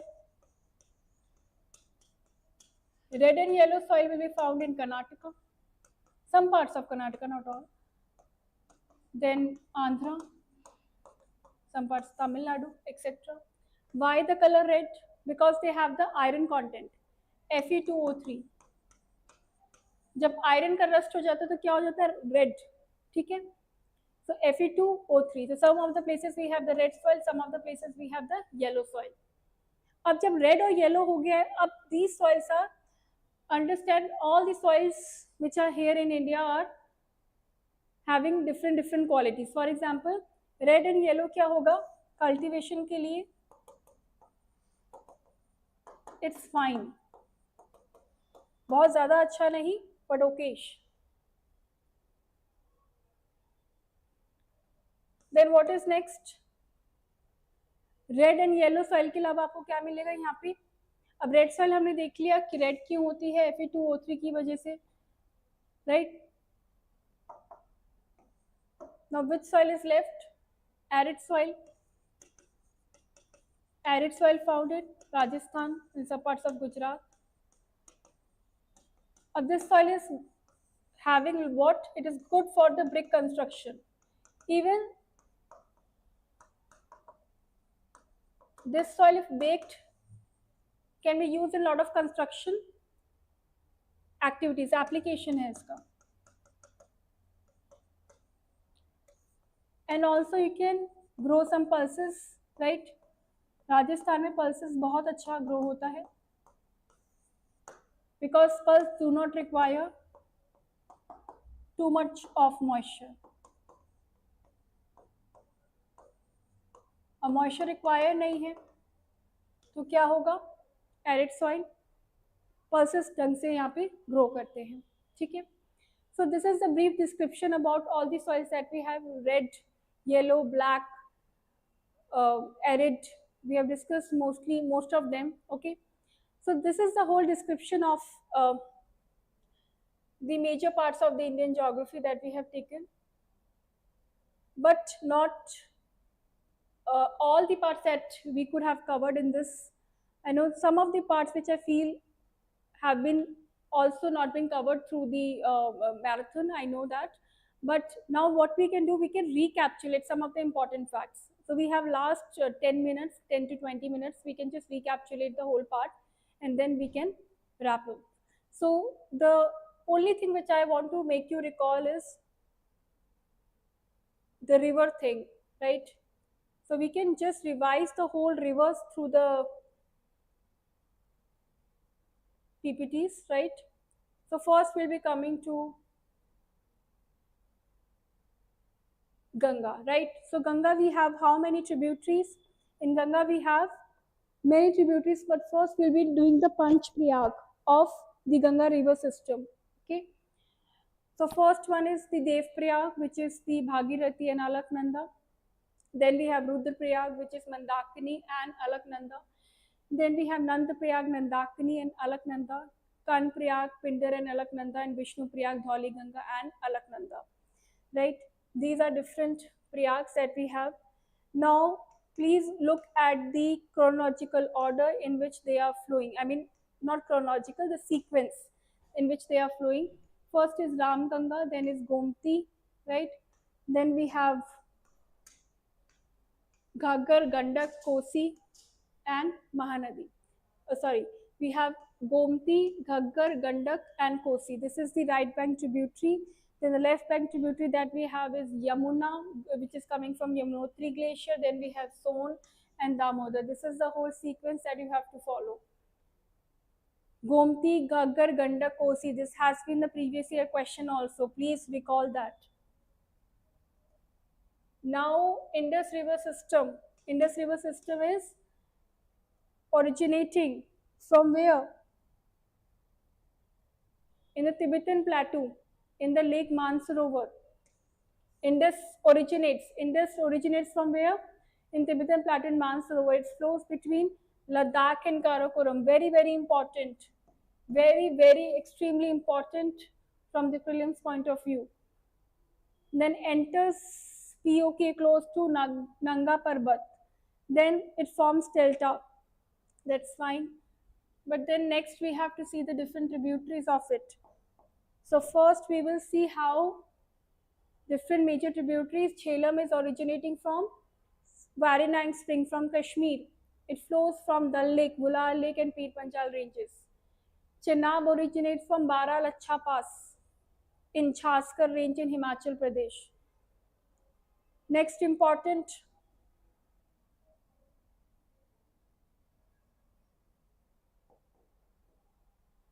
Ravi originates from Rohtang Pass in Kullu Hills, Himachal Pradesh.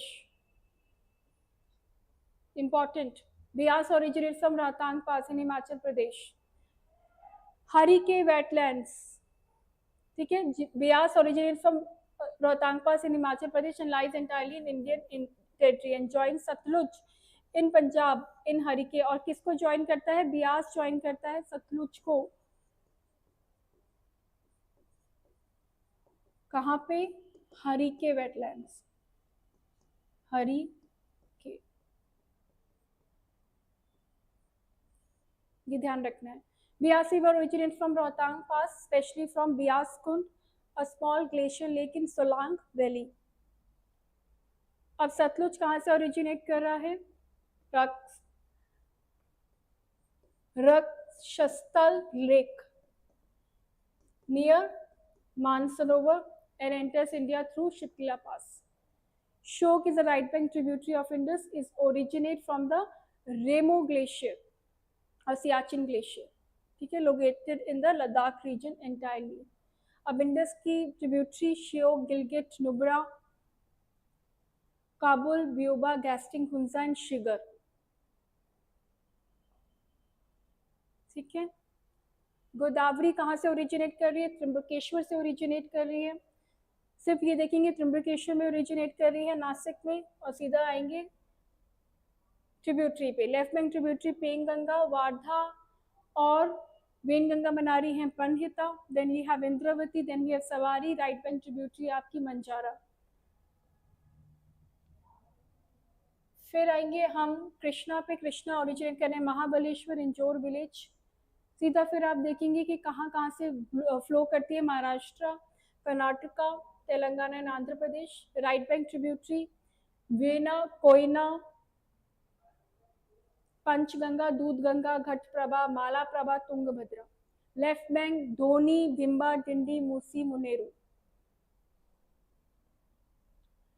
Left bank tributary हो गया right bank. Then Kaveri. Kaveri is originating from Brahmagiri, where in Talakaveri. अब rivers के right bank और left bank tributaries देख लेते हैं।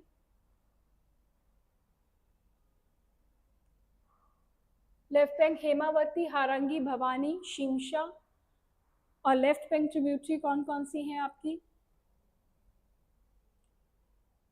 Sorry, this is left bank tributary Hemavati, Harangi, Bhavani, Shimsha. और right bank tributary है आपकी, सिर्फ ये आप छोड़ दीजिए, कबानी, सुवा, Suvarnavati, Bhavani, Noyyal and Amaravati. These are important tributaries that are associated with Kaveri. So that's all for today. So we have discussed the whole of the Indian physiography, Indian climate, Indian soil, and also Indian river. I think these are the major portions which are very, very difficult for the students to revise, especially when you have prelims nearby. So the quick revision is always required. And I think through my marathon, a lot of people would have taken a quick recap of the Indian geography. If any of the marathon that you want to do before prelims, then do write to Plutus.